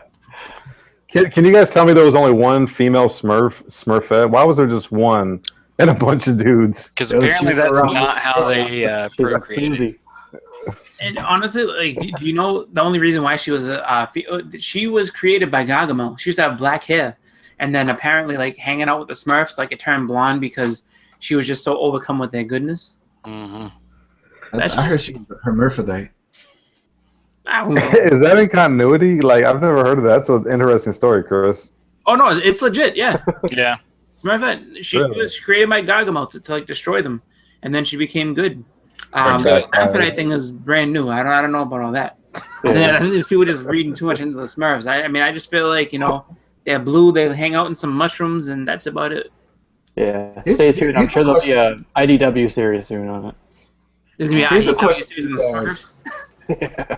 Who do you guys think should definitely be kept as an animated character and not put on the big screen? I'm thinking He-Man should definitely be kept as Hillary. They've already done a He-Man. Yeah, they already tried to ruin his ass with Dolph Lundgren. I'd boycott that for sure. It was Dolph Lundgren. Come on. I mean, it wasn't. To be honest, it wasn't his. Like, the story they made that went with it was just retarded. It was just like it didn't make any sense. The 10 minutes of the movie where they're on Eternia was kind of cool. The stuff where they're on Earth was pretty lame. Yeah, it was just like, and then like there was characters that got big parts in it that didn't have anything to do with Superman. I'm sorry, He-Man at all. Mm-hmm. And it was just like, you know, it was just so weird. And it was just like, you know, as that movie ended, and you know, Skeletor falls in that volcano, and then he comes, I'll be back, or something like that. I was like, nobody wanted to see that. But yeah, that was a bad movie. Like, I mean, if they could redo it again, I wonder how many people who were kids when I was a kid, because I saw that movie when I was like, I think like 7 or 8, and just like so that are now parents and be like, I don't know if I want to take you to this He-Man movie. There's more push, there's more traction for a remake of that than anything else from like 80s cartoons right now, anyway. Well, I mean, you could do it right; it would be amazing. Mm-hmm. Oh yeah. I thought G.I. Joe was going to be done good, but it didn't turn out to be such a success. Well, it's Michael Bay, man. Michael Bay. He's all about explosions. He's not about story. That man knows nothing about telling a good story. Yeah, because like all the Cobra guys. What? They need to remake Flash Gordon. Flash Gordon, actually, I think the original movie wasn't so bad. I think I need to leave that one alone. Did anybody watch the TV show? What was it? Did you watch the Flash Gordon TV show? Yeah, I remember they used to have Defenders of the Earth. It was him and... No, I'm talking about the one that just came out like 2 years ago. Oh, no, I didn't see it. Yeah, that's nobody did. But that movie is amazing. Just for the soundtrack, that movie is amazing. Like it was like a Queen. Flash! Yeah, you can't mess with that. Yeah, that's a great song. Defender of the Don't sing Universe! that, I don't want a copyright strike. Did they ever make another, what was it, heavy metal movie or the epic movie? It was heavy metal, right? Yeah, it was heavy metal. They made Heavy Metal 2000, but I don't think it did so well. The first Heavy Metal was great though. I mean, that was just animation wise, that was awesome. Yep. Yeah, it was tricky. And then the voiceover star power they had was crazy. John Candy, Bill Murray, Harold Ramis.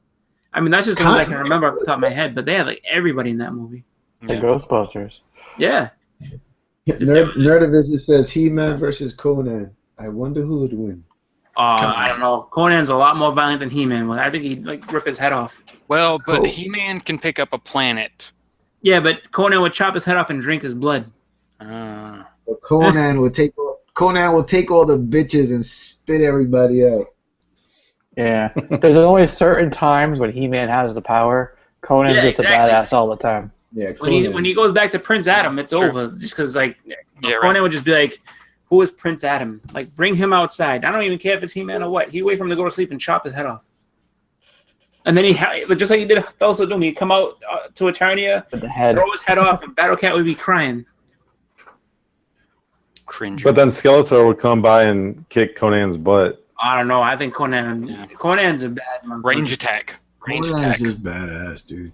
Conan, like that would be honestly, I would love to see that fight now that you see it. Now that you say it, Conan versus Skeletor. Conan may lose, but it would be a good fight. And he tagged Red Sonja, so that's it. It's all good.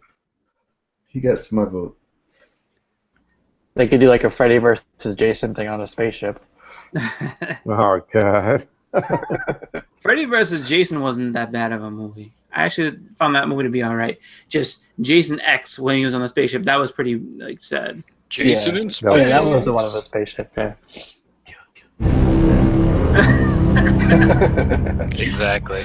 Yeah. I'm glad that they stopped those though, because I heard a lot of rumors that they're like, "Oh, it's gonna be Chucky versus Michael Myers and Hellraiser versus all of them." I'm like, "What the hell is this gonna like? How are you gonna have all these monsters fighting each other? Like that doesn't make any sense." Like Freddy versus Jason, which is cool.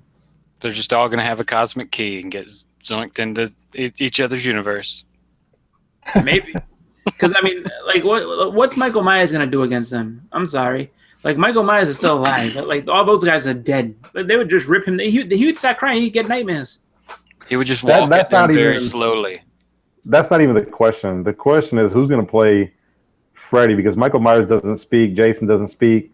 Robert Englund, can he still do Freddy Krueger? I think Robert Englund's dead.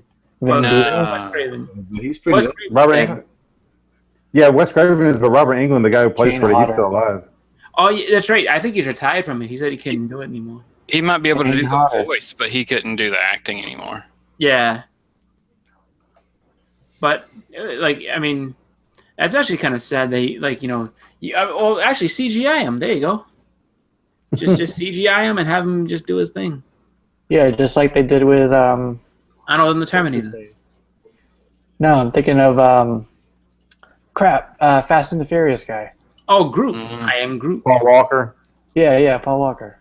Rude. He wasn't in Fast and the Furious. No, Vin Diesel. I thought you Vin took Diesel. Oh. But yeah, like I Paul haven't Walker's seen him dead. since he died. Yeah. That was pretty sad. Yeah.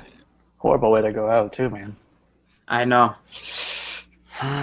But, Yep.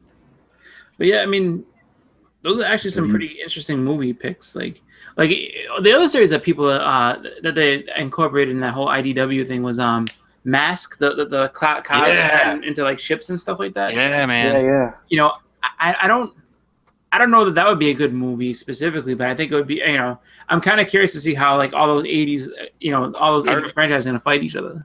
I remember watching Mask, man, like getting up and getting ready to go to school, like elementary school. You watch Mask. I still have like the truck. I have like the dually that gets big. It's awesome. Yeah. The hottest part with those is you get that little figure that goes inside. You can lose them, eat. Yeah. But the Threw all cars those are away. awesome. Yeah. I still got the car and the motorcycle and the truck. All the figures are dead. Justin, you just sparked a great idea. Okay, forget comic books. What childhood toys or items have you been trying to? Oh, dude. Hess Trust. The Hess. Killing me. Hess- I was on yesterday. I scour eBay all the time, just checking things out, just seeing what's if there's a good price on something, no matter what. And there's two things. There's two that I want to get so badly.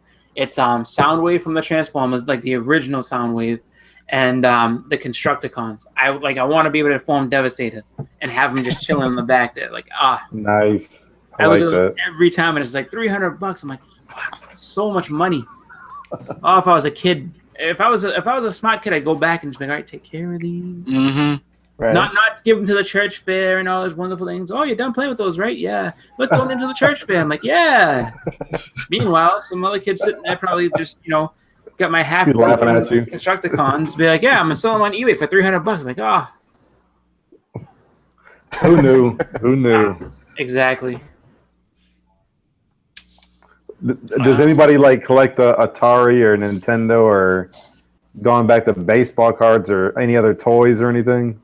You know what I want to actually go back and get is some of those old Marvel Masterpiece trading Yes, cards. dude. Mm-hmm. I was looking at those too. Joe Dustin cards. Yeah. Yeah. Somebody posted, you know why? Because someone posted on the Comic Book Fanatics group, like, check these out. And I'm like, shit, I used to have those. Why Yeah. would I get those again?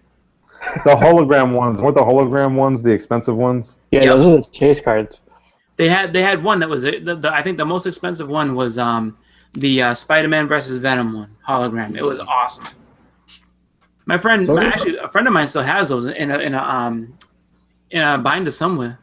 He showed them to me a few years ago. I was like, oh my god, you still have these? Does anybody know who purchased that collection that the guy on Fanatics was selling? I think it was a combination of Jeff and two not Jeff, Ray and two other people. Yeah, I was gonna do it. I was gonna pull the trigger on that.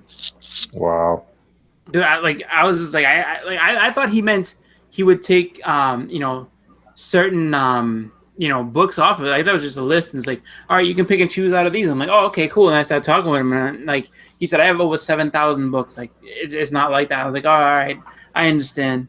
I was like, because I mean, if he was just selling them like individually, it would have took forever for him to mail them all out and everything. So Yeah. Well, I So mean, it's smart to sell it a lot. 4 to 5 or more. what happened? Well, how much was he asking for it? Like He was asking for about it was I think it was like basically around like 4,900 for all the books, and then shipping was going to be negotiable. Not So bad. I mean, no, it wasn't, and he had some really good books in there too. He had some pretty good keys, so it's not something where I was like just feeling kind of like low about it, but I looked at it and I was just like, it's it was some pretty decent money that he's asking. I don't have that kind of money just hanging around. If I did, I absolutely would have bought it. Like 4 or 5 G's, right? He was looking. Yeah, almost $5,000. That's a lot of money. Yeah. that's a nice plus- way to start an online store. Oh yeah, Well, it's that's definitely a- enough to start an yeah, online yeah. store, but that's the other thing too. Like I don't know. Like, right now, I'm still trying to get my space all together and everything with my long boxes and everything I have right now. To add 7,000 comics, long boxes, whatever, on top of that, oh my god, Yeah. my Get basement those will be Funkos full. out of the way. I don't know what Stack to them do. right there. How many long boxes you have, dude? I have, I think, about 7 or 8. I don't have tons and tons. I wish I did, but yeah, I don't. I have about 10,000 plus comics. Jesus. Dang. I wish I had that. But And you're adding every day, right? I'm adding every day. You know what, guys? I'm gonna get an order to press a whole collection from Australia. wow. 3,000 books. Holy crap! Jeez. Are you serious? I am very serious. I've been dealing with this guy over 2 years, and he's like, You're gonna be busy for like 3 months. How long does it take you to do one book? Yeah, how many do you do at a time? That's gonna definitely take at least. Shit, you know what? I'm not even gonna say a year because I don't want it to take that long. But we're talking a good 50 grand. That's what you're gonna make. Remember what I was telling you? I was telling you, Jose. I was telling you, you're gonna have to train somebody. That's Yeah. it. You You volunteered, Edwin. You volunteered. And then Justin's gonna be my marketing team. All right. I don't have to do any marketing, man. You already got all the money coming in. Hey, still gotta build your business. That's right. That's right. That's right. Always be building. 3,000 books. He said you could take your time. I've already been working with you over 2 years. I trust you. Take your time. Do 10 books at a shot. Send them off to CBCS. Blah blah blah blah blah. But You gonna anyways, yeah. slap them all? Oh yeah. He everything I do for him, because you gotta understand, he'll buy stuff off eBay, right? He sends them directly to me, so you're already saving money to ship to Australia. From Australia, ship to me. So he just has the guy from eBay, whoever he purchased the book from, to directly ship to me. Then instead of me sending it back to him in Australia and then from him sending it to CBCS to get graded, well, as soon as I'm done pressing it, I just send it off to CBCS. But why did we bring this up? Oh yeah, that collection, man. I would have picked it up. Do a little online store. Hey, man, you missed your shot. Then you should have got in with those guys. You know, I was definitely thinking about doing it, but I'd rather have my team right here. Edwin pressing books with me, Justin doing some freaking marketing. What else we got? I'll press for you. Yeah. And then Chris is gonna be going to the conventions with Jesse, getting signatures. You know what? It's gonna be. We're gonna break people's legs if they don't pay. That'd be awesome. I wouldn't mind learning how to press too. It's just like that would be kind of cool, but I mean, just that in itself is just, you know, that's definitely huge. Having that many books and just, you know, that much you know, just that much. You want to know how you get a bunch of pressers in the pressing community to hate you? Do a better job than them. Teach people how to press. Tell them that you're entertaining making a video of how to press. Holy crap! Man. Dude, I lost so many presser friends. Like I'm still recovering. Yeah. Yeah. They didn't know you were joking?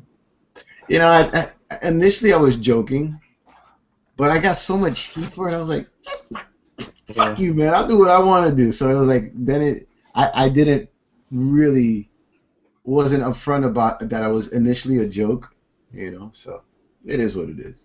Yeah. Cool. All right, guys, I want to give a few shout-outs here because we got a lot of people in the chat. So we got Jeff Johnson, thanks for stopping by, man.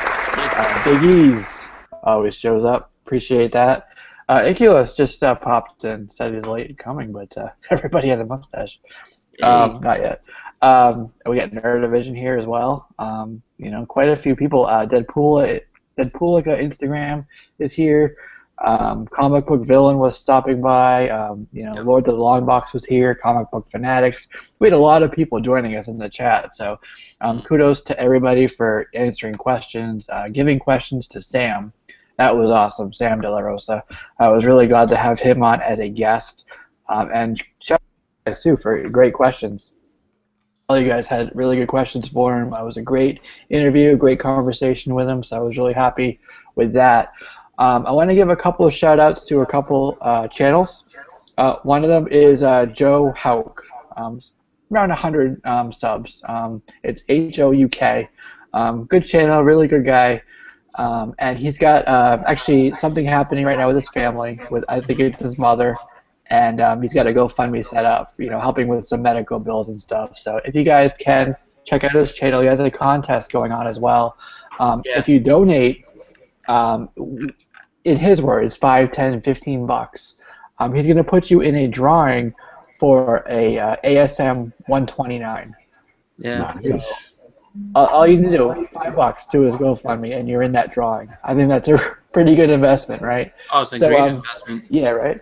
So go check his channel out. I don't normally do that, but I feel like he it's his mother. We all have these mothers that, if it was us, we would want the help. So Absolutely. check that out. And then also another cool channel is Britton and Alyssa. It's I don't know if they're husband and wife, girlfriend, boyfriend, whatever it is. Cool channel, fun, good dynamic with those two, and they got stuff going up all the time. So there's my shout-outs for today. Let's go down the panel, and I want to see what you guys got for some shout-outs and final thoughts, even.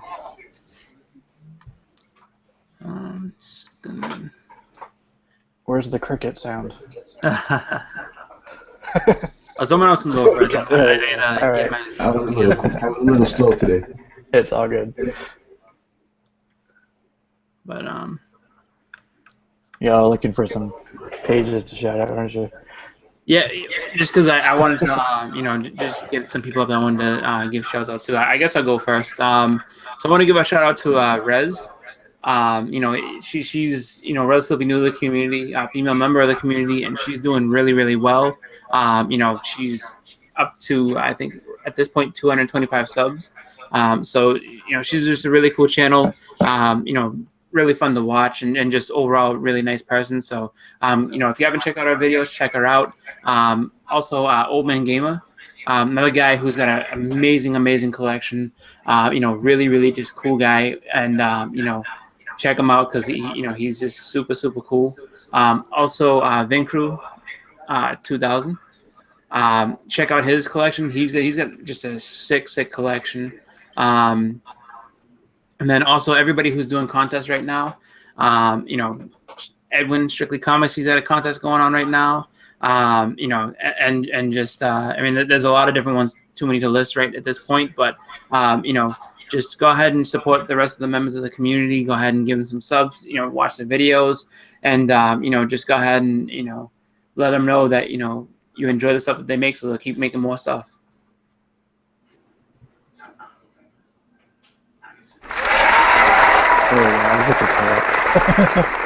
All right, thanks for being here too, Chris. Appreciate it. Oh, absolutely.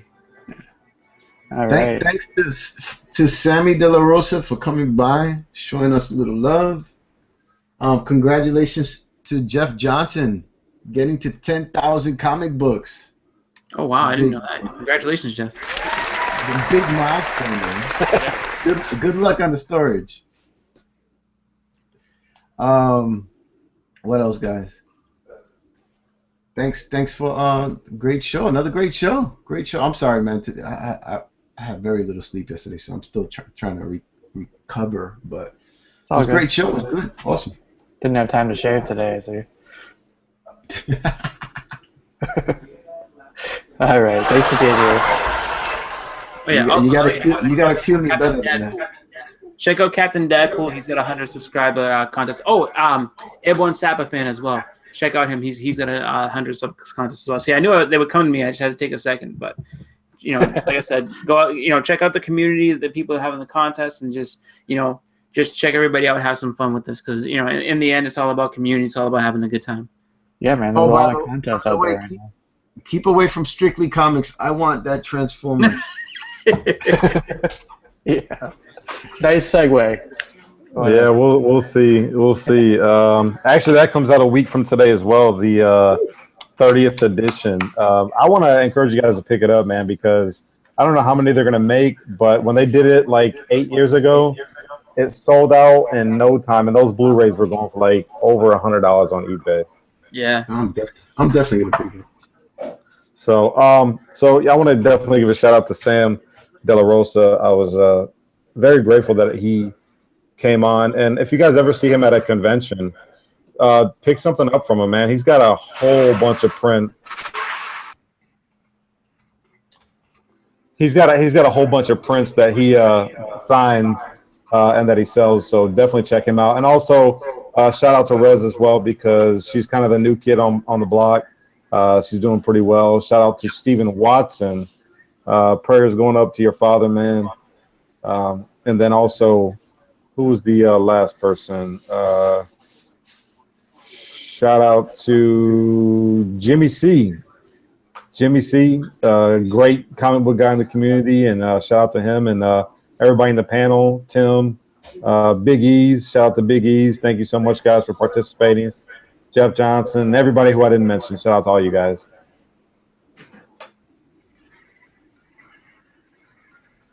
Rage Comics, Oculus, Iculus. Yeah, take it away, Jay. Yeah, I mean, along the same lines of what everybody was saying, big thanks to Sam for coming out and talking to us, and just kind of giving us his experience in the comic book industry and what he's kind of been through with it. It's always really just amazing to hear how somebody made it into comics and what they worked on through it, and then throughout it now he's at a point, like we've been saying, where he just goes to shows and talks to people and does commissions and things like that, and that's amazing. So amazing that he was able to get on. Edwin, thank you so much for getting in contact with him and doing that footwork to get him on here for us. And then, just thanks to everybody being on the show. Really enjoyed it. The chat was awesome. I think we're missing Jackio. I didn't see any Jackio.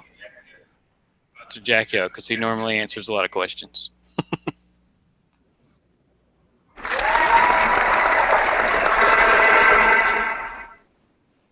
Whoa, what was that? All right, guys. So, yeah, thanks again. I encourage everybody here and in the chat to go look up Sam De La Rosa. There's going to be links down in the description. If you want something done by him, he said feel free to reach out to him.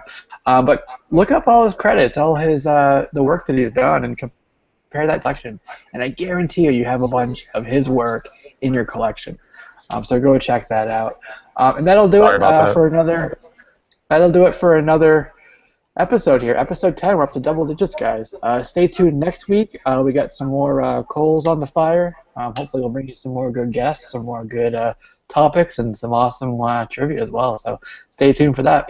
Have a good night, everybody. Good night. See you next week. Bye-bye.